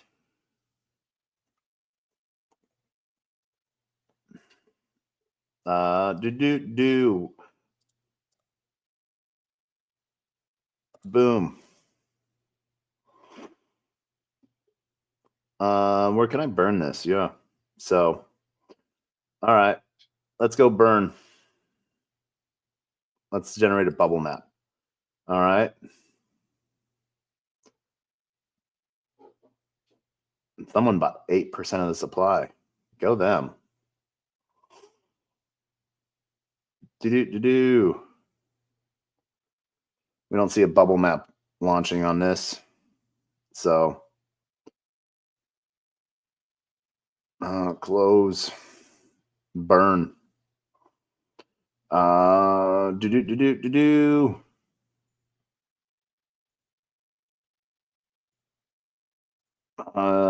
let's go here. Where are we going? We are going to Soul Incinerator.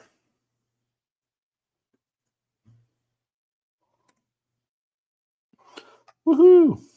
All right.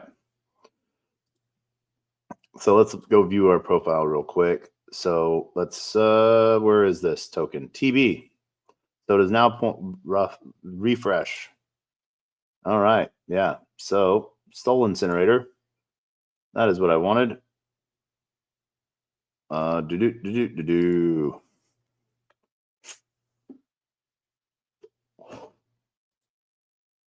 Phantom.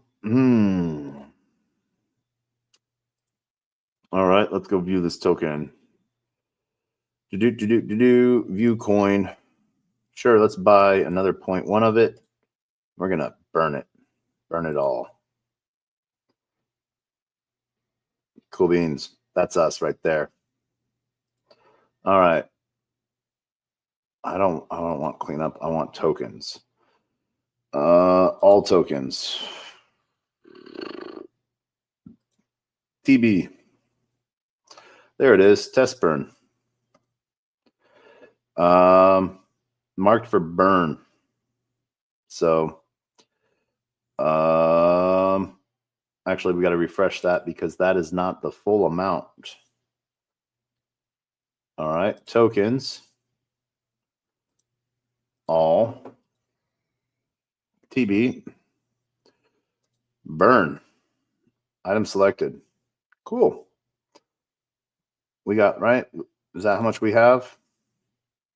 We have, yep, we have 2.6. So let's burn it all. $20 or more. Okay. Cool. Burned. Woohoo! We set things on fire. So actually, there is sure, we'll tweet this.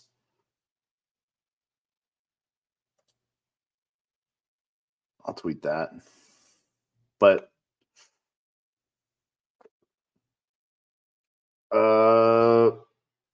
just burned the dev supply of test burn. Right? Nope, that's not what I want. I accidentally pressed. All right.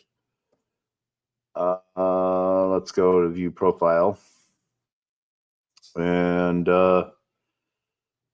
refresh because we don't have any token of that token anymore. So TB, view coin. Cool. Control C. Home of TB. Bidoop, bidoop, bidoop. There we go. All right. Minting my proof of submission NFT. All right, cool. So, anywho, there is no burn function within this piece here. So, hey, look at that. The token is about to hit bond. Dev burned. It went to Soul Slug and burned dev supply.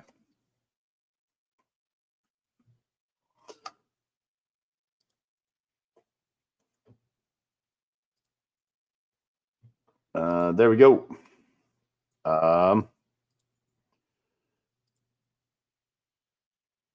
Let's boom. There we go. Drag and drop item. Soul Slug and burn dev supply. Boop. There we go. Wow. Our token just hit bond.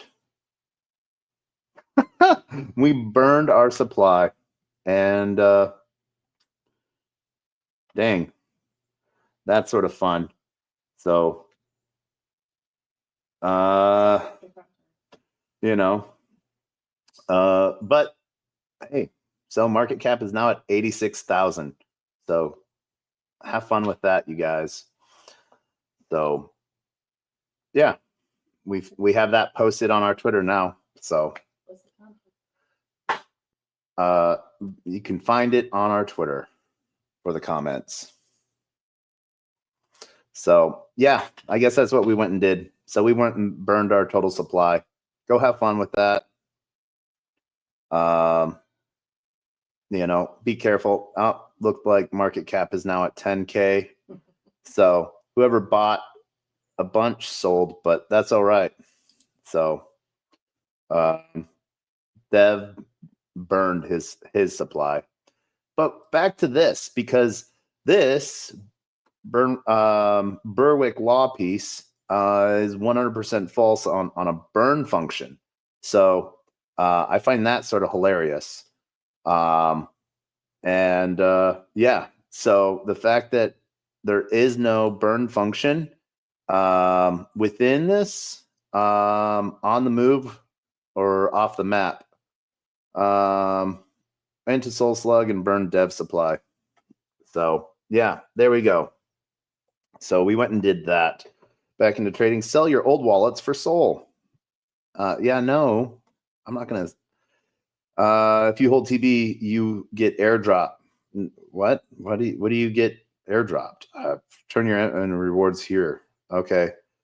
So yep.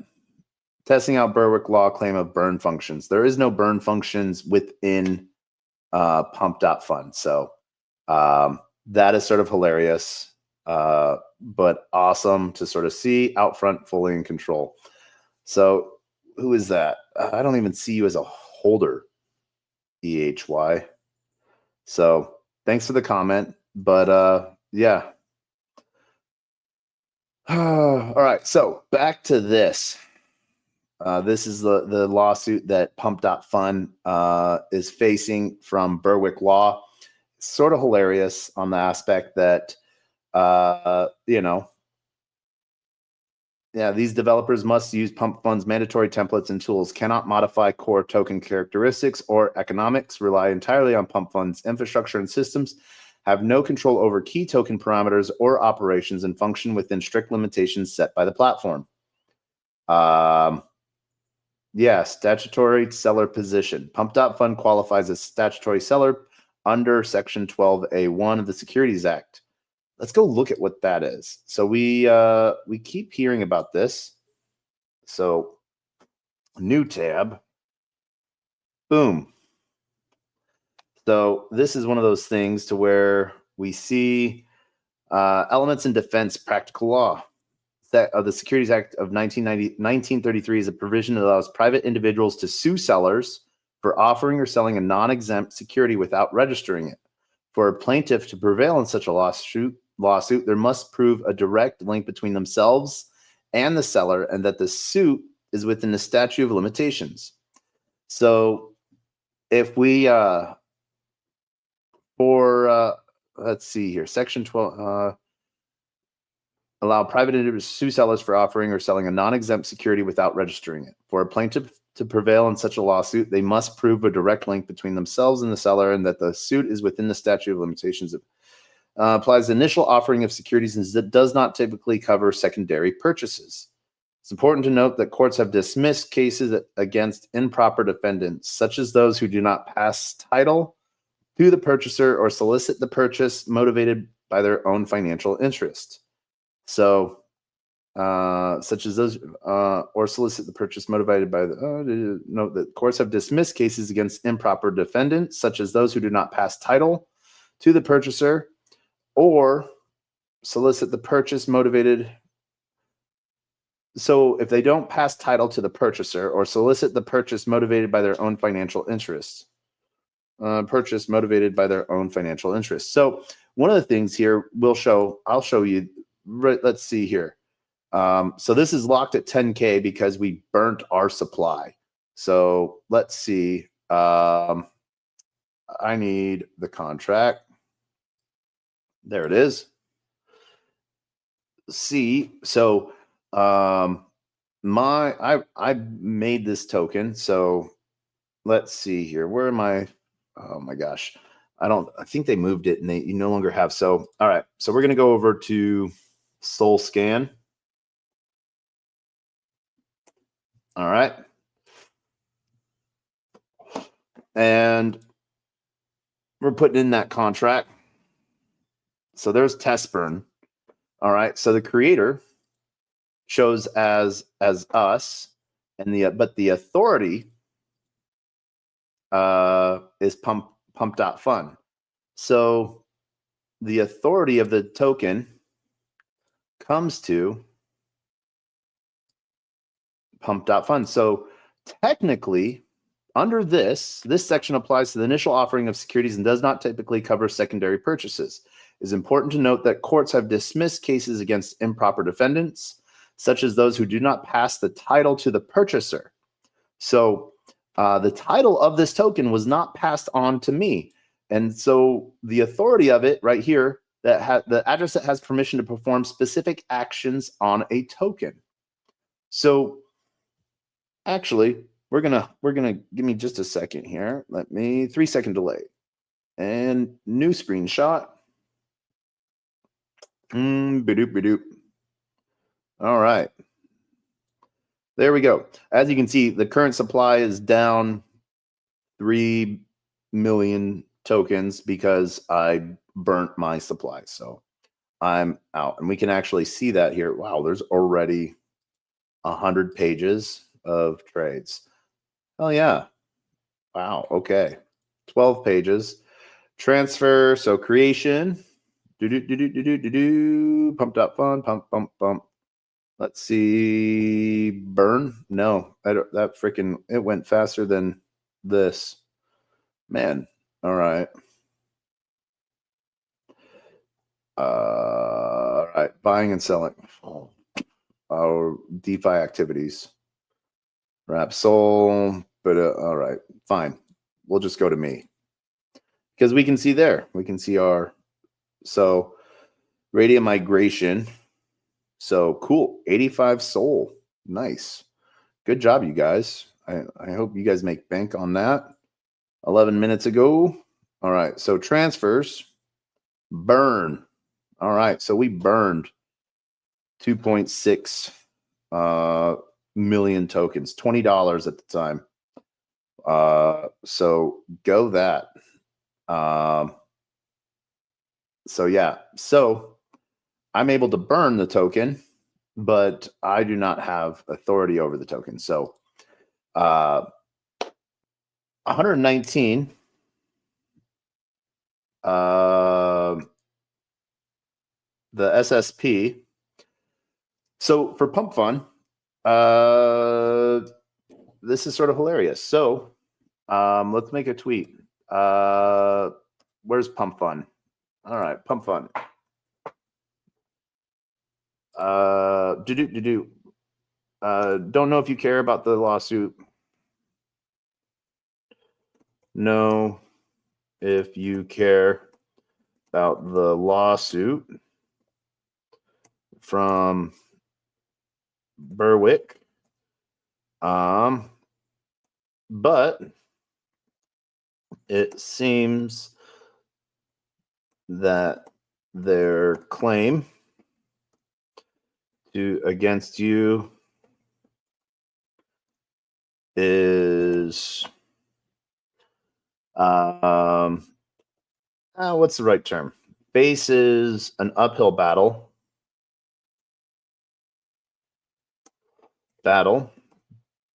because let's see here. Oh my gosh. Their claim against you faces an uphill battle because authority for the token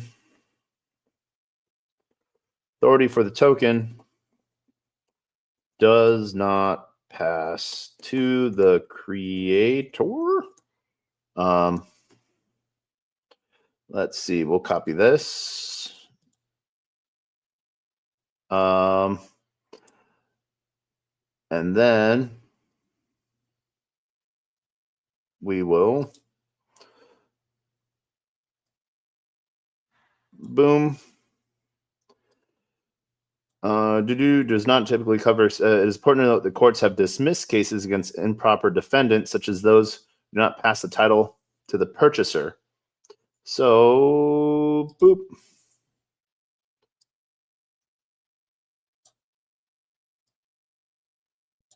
Boom. There we go. All right. And this authority for as outlined in section 12A1.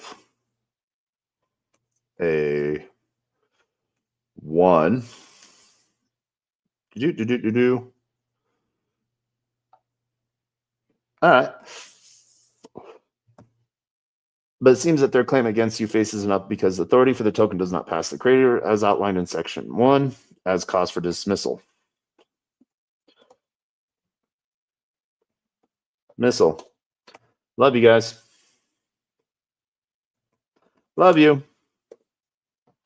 And here. Melissa. Also, their claim that there is a built-in burn function.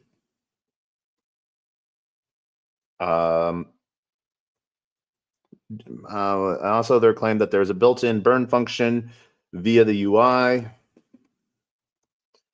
is false, as shown in the creation of TB. Boop. And then let's go see where is, and then let's add a picture to that. So boop, boop. Boom, boom. Yeah. I had to go to Soul Incinerator to burn my supply. Soul Incinerator, a different site, to burn my supply. All right, post all. Cool beans. There we go. All right, so now that we have that out of the way, let's go back to what we see here.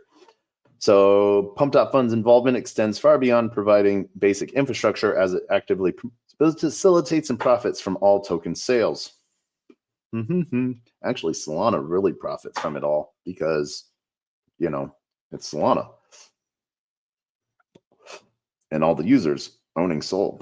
Pump.Fund directly solicits investments through comprehensive marketing campaigns that promote its entire ecosystem as a source of extraordinary returns. I don't really know. I don't see, I haven't seen anything. So I don't see any returns on this being sort of promoted. We're not even on the first. Yeah, like where are we? We're nowhere. What's the TB, right? That's what, let's search. Yeah. Creation time. No. Huh. Oh, 2 minutes ago. Test burn. There we go. Yeah. So let's go. We're not even gonna create market cap. So testing out Berwick's law claim of burn functions. So let's go look at this. Wow. Okay. You're not cool. Post a reply. Looks like Berwick claim of burn functions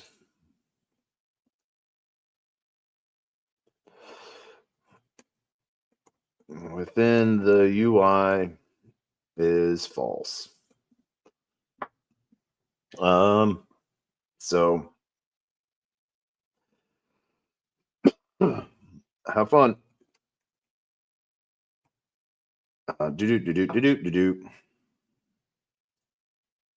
All right. Pumped Up Fund directly solicits investments through comprehensive marketing. The Pumped Up Fund didn't ask me for anything. Extraordinary returns, universal claims about token safety and reliability. So that would be smart contracts and audits. So that sounds like a pretty good consistent messaging about exponential growth opportunities, strategic use of success stories to drive investment, and coordinated social media campaigns and influencer partnerships. Pumped Up Fund's marketing creates uniform expectations. I don't see any of that actually on, 200,000, 222, 220 growth. Like that is not found anywhere on Pumped Up Funds. I can't find that anywhere on Pumped Up Fund. So no media on that. So yeah, latest, no results. So everything else that's coming up around that number is,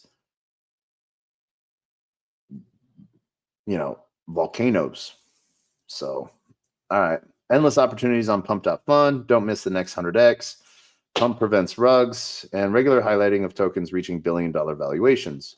Pumped Up Fund's substantial participation in token sales is evidenced by its A, control over the entire purchase and sale process, management of all technical aspects of transactions, C, operation of mandatory liquidity pools, implementation of bonding curve pricing, collection of transaction fees on all trades. Pumped Up Fund maintains direct financial interest in all token sales through A, mandatory 1% transaction fee on all trades, and actually only through its site. So like if we were to go over to Griffin, to Ape, like this is our, oh wait, we need the contract. Where's the contract?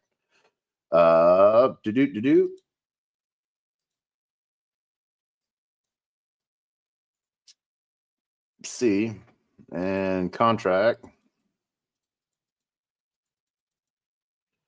Boop. TB.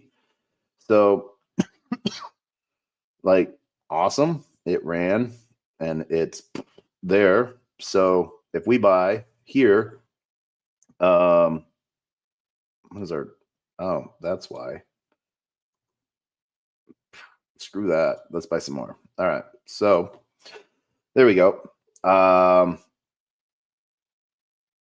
And so the fact that there is no disabled, top 10 holders, 31%. So actually that's really just the Radium holding 41%. So hot. Dev Mints 2. Yep, that's me. That's my wallet. I've created 2 tokens. I've created, let's see, view profile. Coins created. Oh, I have made 3 tokens. I don't know why it says I've only made 2. But yeah, I made Jasper, Unicorn Fart Dust Cat. Do not buy this or anything else. Just buy UFD for the vibes and the way to end of the year. Taco, I bought. So testing out. Yeah. So I guess that's a little off there. But trade volume display on charts. So yeah. Not really going anywhere, man. We can go back over, burn more. Let's burn more of this token. Connect our wallet token. Search all. TB. Or test burn. No, that's test me. I want TB. Where's Flip GG? I don't want Flip GG. Oh, that's right. I need to refresh you. All right. All tokens. TB.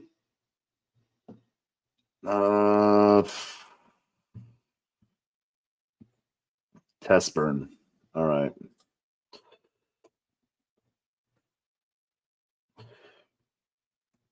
Oh, that's why. All right. Let's send this token to me. Withdraw. Select. Test burn. Amount. All. There we go. Now we send that to me. And then we go back and we burn it all. So let's burn more tokens. Why not?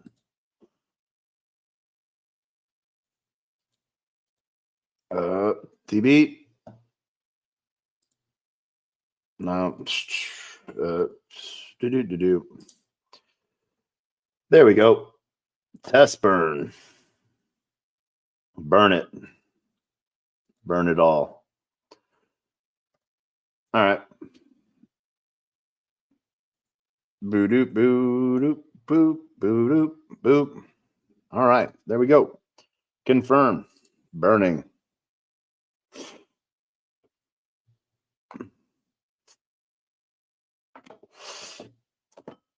There we go. So we burn more. We burn more of that.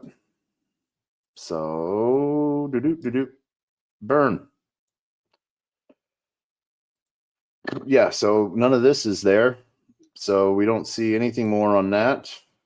And yeah, we burned more. We burned more. We burned the rest.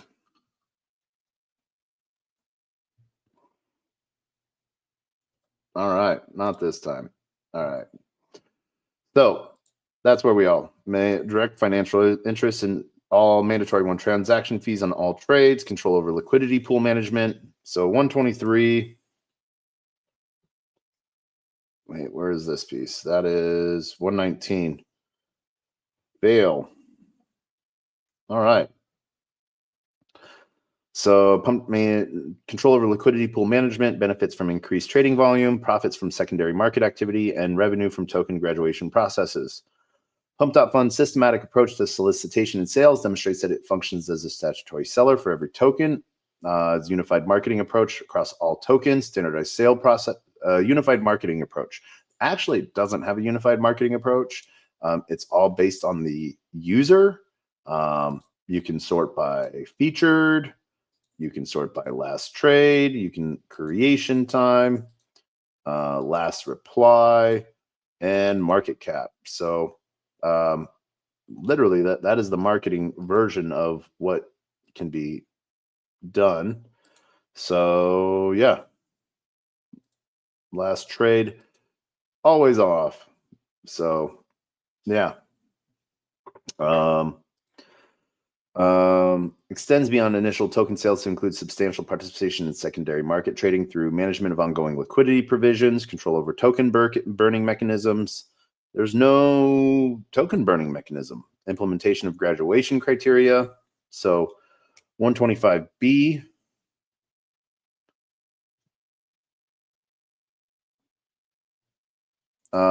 Implementation of graduation criteria. Facilitation of external exchange listings. So D, no. It's all, if it's whatever the community makes, whoever makes the token.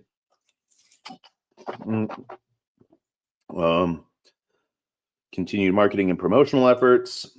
Pump.Fund status as a statutory seller is further confirmed by its active role in A, setting and adjusting token prices through bonding curves, managing trading parameters and restrictions, implementing platform-wide trading rules, controlling token supply through burning mechanisms, and determining token availability and accessibility. Through this comprehensive involvement in token issuance and sales, Batten Pump.Fund establishes itself as both the issuer and statutory seller of every token launched on its platform.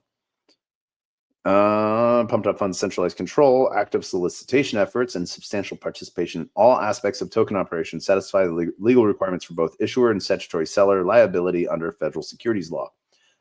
Well, this actually says that they don't. So yeah, elements of defense. Woohoo. Class actions, allegations. So this is where we get into the fun side of things and figure out where things went wrong, I guess you could say. And plaintiff brings this class action under Rule 23 of the Federal Rules of Civil Procedure on behalf of all purchasers of the tokens who were damaged, thereby the class, defendants, immediate families, legal representatives, agents, directors, officers, heirs, successors, or assigns, and any entity in which any of the foregoing have or had a controlling interest or are excluded from the class. The members of the class are so numerous that joinder of all members is impracticable. While the exact number of class members is unknown to plaintiff at this time, can only be ascertained through appropriate discovery. Plaintiff believes that there are hundreds or thousands of members in the proposed class. For example, several blockchain analysis websites show that more than 174,000 crypto wallets hold just the first convicted raccoon token, the FWOG token, and the Griffin token. Members of the class may be identified by defendants' own databases, cryptocurrency exchange databases, and blockchain data. Upon information and belief, tokens were held by hundreds or thousands of individuals located geographically throughout. Oh my gosh. Hold on just a second. Geographically throughout the United States and the world. Joinder would be highly impracticable. Practicable? Oh my God. Impracticable. Plaintiff's claims are typical of those of the class because plaintiff purchased the tokens which are and were unregistered securities. Because plaintiff purchased the tokens which are and were unregistered securities and sustained damages from defendants' wrongful conduct complained of herein. Plaintiff will fairly and adequately protect the interest of the class and has retained counsel who are competent and experienced in security class action litigation. Plaintiff has no interest. Oh my gosh, I'm not even going to frickin' try to say that word. Antagonistic or in conflict with those of the class. I 100% doubt that. Common questions of law and fact exist as to all members of the class and predominate over any questions solely affecting individual members of the class. Among the questions of law and fact common to the class are whether the tokens are securities under the Securities Act. So they do put soul scan for the different token pieces. I know Ken J. Usus, that is the Griffin token. The reason I know that is because Ken Griffin, that's the brain tie that I have in my head for that. Whether defendants offering and sale of tokens violated the Securities Act, whether the members of the class have sustained damages, and if so, the proper measure of damages. A class action is superior to all other available methods for the fair and efficient adjudication of this controversy, since joinder of all members is impracticable. Treatment as a class will permit a large number of similarly situated persons to prosecute their common claims in a single forum simultaneously, efficiently, and without the duplication of effort and expense that numerous individual actions would require. Class treatment will also permit the adjudication of claims by any class members who could not afford individually to litigate claims such as those asserted in this complaint. The cost to the court system of adjudication of such individualized litigation would be substantial. The prosecution of separate actions by individual members of the class would create a risk of inconsistent or varying adjudications, establishing incompatible standard of conduct for defendants. Plaintiff is unaware of any difficulties that are likely to be encountered in the management of this action as a class action. Cause of action, Section 512A1 of the Securities Act against Batten Corporation. Plaintiff and case class repeat and reallege each and every allegation contained above as if fully set forth herein. This court is asserted against Batten Corporation, which conducts business and operates as Pumped Out Fund and is based upon Section 5 and 12A1 of the Securities Act. This count expressly excludes and disclaims any allegations that could be construed as alleging fraud or intentionalness or reckless conduct, as this court count is solely based on claims of strict liability and or negligence under the Securities Act. It could be construed as alleging fraud or intentional or reckless conduct. So this claim says that they're claiming that there was no fraud or intentional or reckless conduct on behalf of Pump.Fun, and that is solely under Securities Act. So they're trying to classify these three tokens as a security. For the purpose of asserting this count, plaintiffs do not allege that Batten Corporation acted with centaur fraudulent intent, which are not elements of Section 12A1 claim. The tokens were securities as defined by the Securities Act. The tokens were never registered as securities with the SEC, and no registration statement has ever been filed with the SEC for the tokens. Batten Corporation is a statutory seller of the tokens because Pump.Fun, which it owns, controls, and does business as, sold, promoted, or solicited the sale of the tokens and or past titled to the tokens to the plaintiff and the class. And so 142 is what we have found to be false. So this is another one where we literally can look at the token I created, burn or test burn, authority of it shows that I am the creator of it, shows our creator hash and transaction hash on when we created it, but the authority falls solely under Pump.Fun token mint authority. So that is that is not passed at all to the plaintiff. So let's see. Batten Corporation began operating and issuing tokens on January 19th, 2024. Batten Corporation has issued, offered, promoted, sold, or solicited the sale of tokens within the last year. For example, began offering the Fred token, Fog token, and Griffin token on sale October 31st, July 29th, and November 2nd, respectively. Batten Corporation is therefore liable to the plaintiff and the class action for rescission and or rescissory compensatory damages in the amount to be determined at trial for plaintiff and the class's purchase of the tokens. Plaintiff and the class hereby tender their tokens. The plaintiff and the class hereby tender their tokens back to Batten Corporation and or Pump.Fun. So this means that everyone would have to give their tokens back to Pump.Fun. I want to try to, if they put how much they bought. Plaintiff and the class repeat and reallege each and every allegation contained above as if fully set forth herein. This court is asserted against the control person defendants, Alan Cohen, Dylan Curler, Noah Bernhard, Hugo Tweedale, and is based upon Section 15 of the Securities Act, 15 USC 770. Section 15 of the Security. Oh my God, we are almost done. We have 4 more pages of this. We have gone so long on this. It is so crazy. Every person who by or through stock ownership agency or otherwise, or who pursuant to or in connection with an agreement or understanding with one or more other persons by or through stock ownership agency or otherwise controls any person liable under Section 77K or 771 of this title shall also be liable jointly and severally with and to the same extent as such controlled person to any person to whom such controlled person is liable unless the controlling person had no knowledge of or reasonable ground to believe in the existence of the facts by reason of which the liability of the controlled person is alleged to exist. Due to the controlled person defendant's ownership interest and control over Batten Corporation, the controlled person defendant acted as controlling persons of Batten Corporation within the meaning of Section 15 of the Securities Act.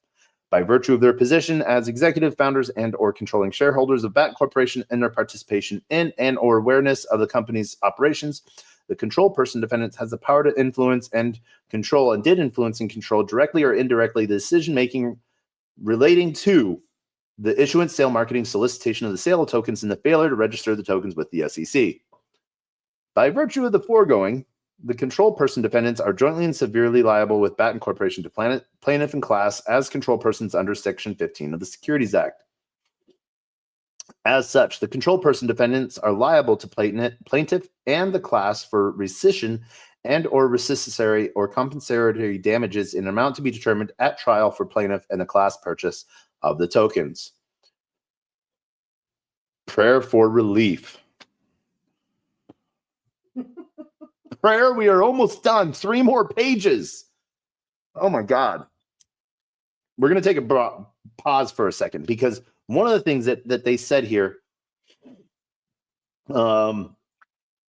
that the plaintiff does not have any beef with basically the oh my gosh.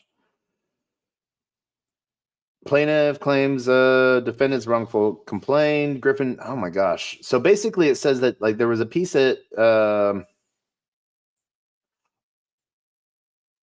that the plaintiff had like has no beef with the people. So the plaintiff in this case is Diego Aguilar. Let's go find out who he is.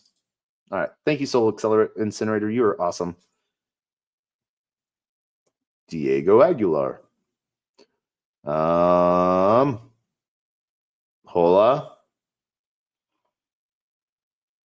I don't know. None of you seem like a Diego Aguilar. Let's go. Maybe this guy? Persona. In Mexico. Well, he is in New York, so NYC? I don't know.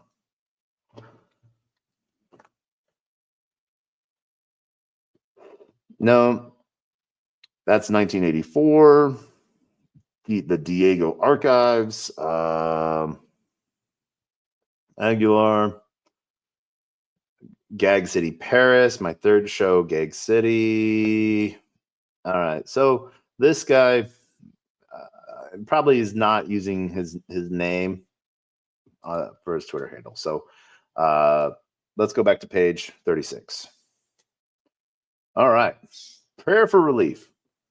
Wherefore, the plaintiff prays for relief and judgment as follows: declaring this action to be a proper class action under the Rule 23, certifying plaintiff as a class representative under Rule 23, and designating counsel as class counsel, awarding plaintiff and the class damages in an amount that may be proven at trial together with an interest therein. So not only are they wanting damages, but they want interest.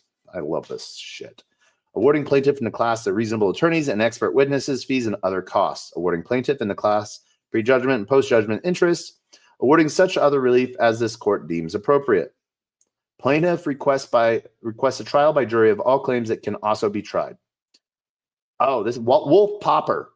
That's the other law firm on this. Wolf Popper. Oh my gosh. All right. So here's the Wolf Popper. Terrence Zhang. Wolf Popper, New York. Attorneys for plaintiff, Max Berwick. ProHack Vice application forthcoming. What is ProHack Vice? I don't know what that means. But we're going to go find out what that means. Meaning, ba-doop, ba-doop. All right. Is a Latin term that translates for this occasion or for this event. So, okay. So where a lawyer who is not licensed to practice in a specific jurisdiction is allowed to represent a client in a particular case in that jurisdiction. This temporary permission is granted by the court and typically requires sponsorship from a locally licensed attorney. So, all right. So that is sort of like we've seen, like, I forget the other terms, but it doesn't matter. It's when another attorney is trying to sign in on behalf of like another class. In this form, it's that Max Berwick is attempting to come forth as the attorneys for the plaintiff, most likely, but because maybe, I don't know, the Berwick law is also in New York, but maybe he's not licensed in New York, or well, it is federal court, so maybe he's not a federal attorney. So then he's using Chet Waldman or Wolf Popper as his sponsorship to argue in federal court. I, Diego Aguilar, hereby state I have reviewed a draft of the foregoing class action complaint for violations of federal security law, asserting inter alia violations of the Securities Act of 19, and I have authorized my counsel, Wolf Popper and Berwick Law, to file that complaint. I did not purchase the securities that are subject of the complaint at the direction of my counsel or to participate in any private action arising under the federal securities law. I'm willing to serve as a representative party on behalf of the class, including providing testimony at deposition at trial, if necessary. A list of my transactions and the securities that are the subject are set forth in the chart. Prices are listed in United States dollars. I've not been appointed or served as a lead plaintiff or representative party on behalf of a class in any action under the federal securities law filed during the 3-year period preceding the date of the certification. I will not accept any payment for serving as a representative party on behalf of the class beyond my pro rata share of any recovery, except such reasonable costs and expenses, including lost wages, directly relating to the representation of the class, as ordered or approved by the court. I declare under penalty of perjury that the foregoing is true and correct. Executed 1/28/2025, January. I don't know. Maybe that might null and void it because he did the date wrong on that. So transactions. So Fred, 12/3. Okay, so we're working backwards. So Griffin, he bought $494. He sold Griffin for $66. So he made. Let's do math. Oh my God, this is going to be fun. All right, so let's see here. What did he do? 43 to 66. So he made $23. Then he bought, oh my gosh, he bought 10,000, 11,000. Then he sold it. So he lost $400. Then he bought 1,700, made 50. Then he bought 29 and sold it for a $40 loss. Oh, no, that goes into FWOG. So so down like $100 on Griffin. FWOG,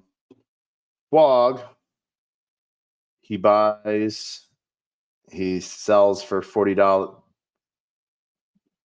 $21, right? No, $31 loss, buys 1465, makes $70.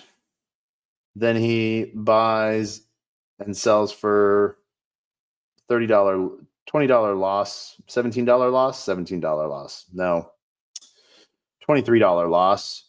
Then he buys $10,000 of Fred. Oh, we're looking at FWOG and FWOG. So yeah, so he lost like that. He lost what?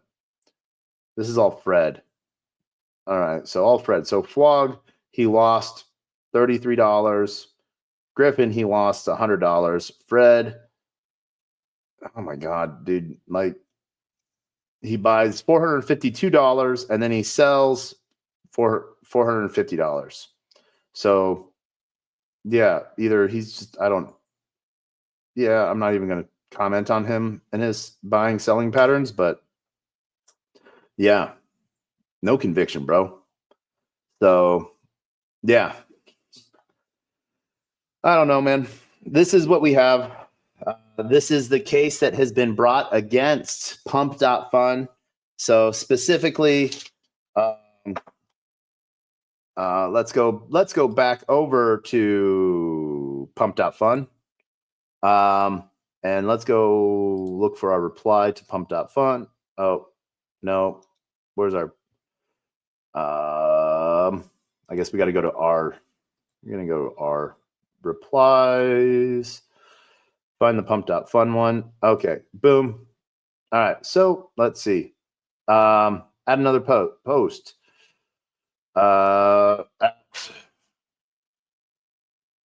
Pump.Fun.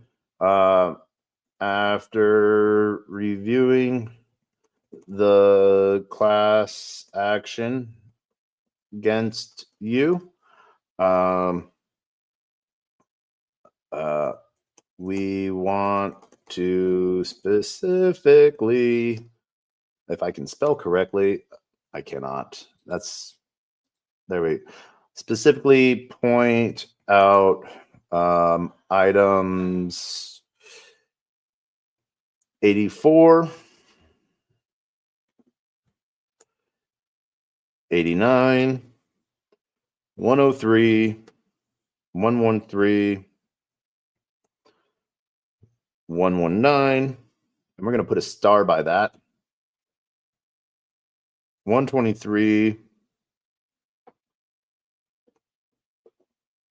125,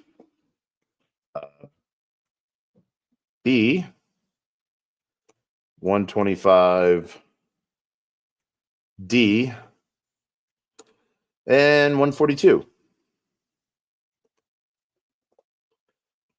You might find those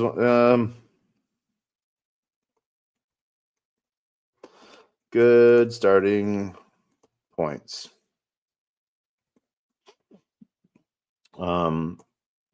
For your arguments and counterclaims. Now I don't know why I did not spell that right, but I do. Yeah, well, no, let's just say I don't think they're then just your counter argument. I doubt, unless they really want to spend the time suing Berwick. So yeah. Boom. All right. But now that we have his trading, do we actually want to go try to find that? No, we're not going to go try to find those trades, because that would be a fun exercise. But we're not going to do that exercise today. Maybe we will. All right. No, we're not. But that is sort of what we want to do, and point those all out to everyone. So yeah, I want to thank everyone for hanging out with us as we went and burned tokens, created a token to test out these supposed burn functions that Berwick Law and Wolf Popper claimed. But yeah, we didn't see any. We couldn't find any. So yeah, that's sort of fun. And yeah, that is it for tonight, I think. So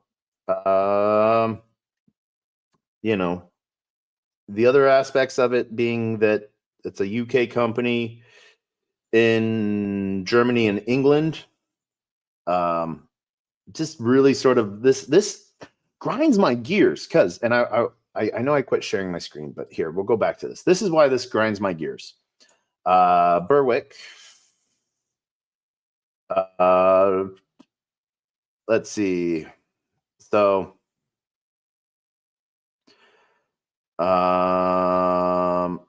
like literally, I think like they were like nothing.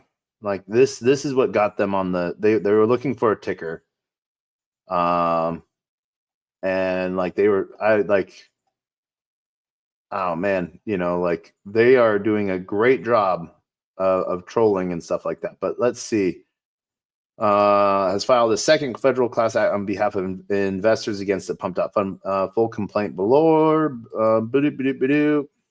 You can read the Bloomberg coverage of this suit here. So Bloomberg Law is a paid advertisement site. So they paid to get that there. Yep, we love function. Zero Hero. Yeah. So yeah. Let's see here. Oh my gosh, where is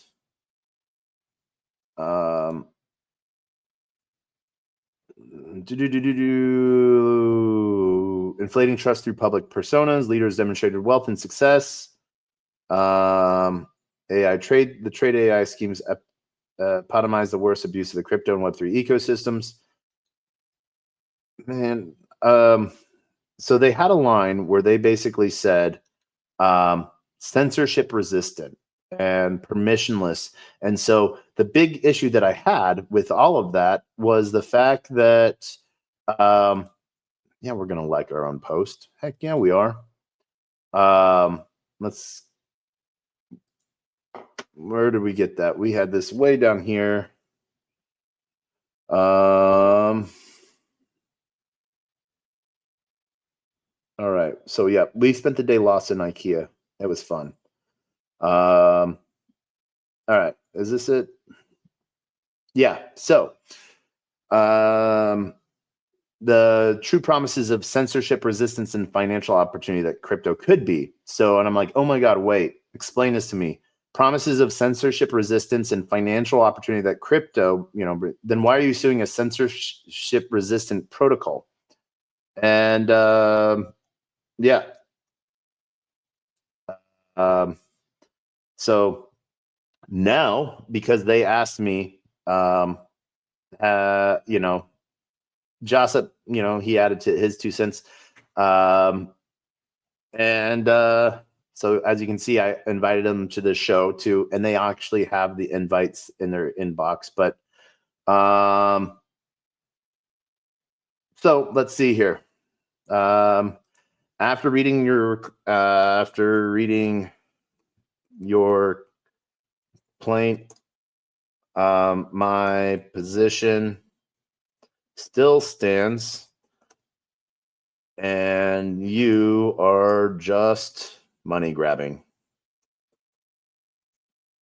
and trying to pull the same stuff that the SEC tried to pull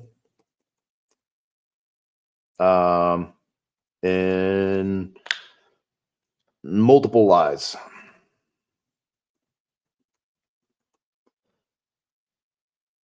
In your complaint. Boop.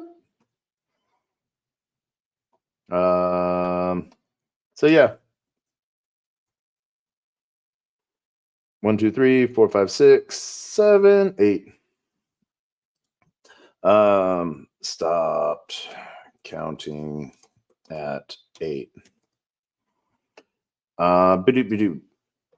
There we go. So we let them know, but still willing to let them on. Even though still willing to let you on the show.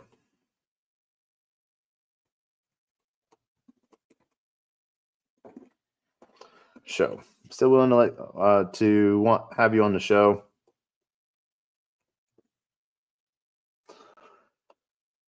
Boom. And taco about it.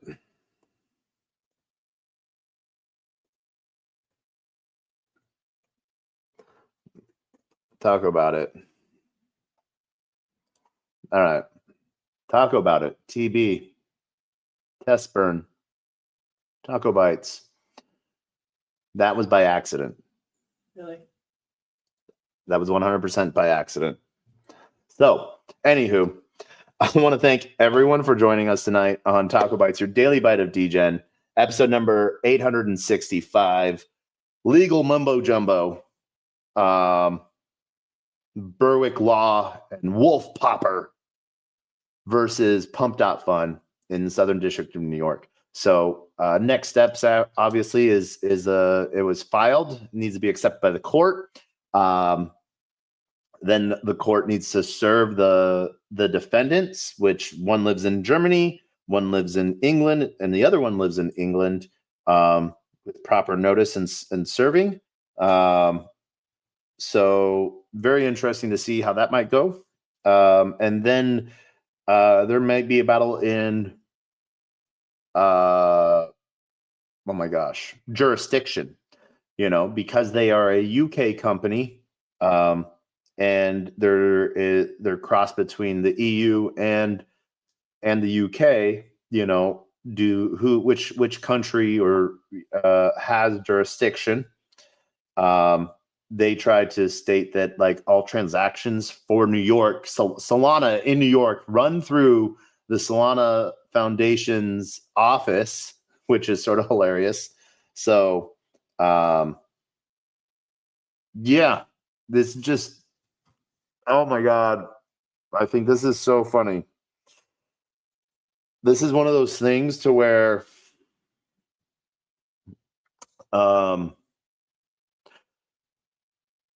I don't know anything about Berwick law or Max Berwick. but he's going to learn like what crypto Twitter does to someone that they don't like, or just fact checking.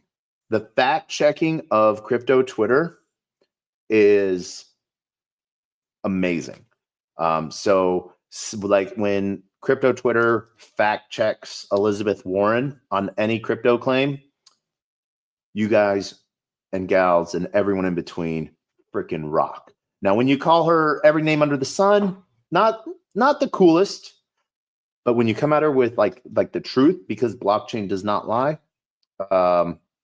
that is a pretty amazing thing. So take your fine tooth comb, go through Berwick, and find all their facts that they are off on. So it's a very interesting time to be alive, to say the least. But till next time. So we're going to end this episode as we end every episode with the same two things: our words of wisdom and the greatest worst knock joke on the face of the planet. Our words of wisdom are always the same. A closed mouth cannot be fed, and you cannot feed a closed mouth, meaning if no one knows you're looking for opportunity can never come a knocking. If opportunity does come a knocking and no one answers, it's going to keep on walking. And with that, I want to wish everyone a great GM. And until next time, we end with the greatest worst knock joke on the face of the planet. Of honor of those that come before us and a memory of those that come after us, we say the one big word: knock knock. Who's there?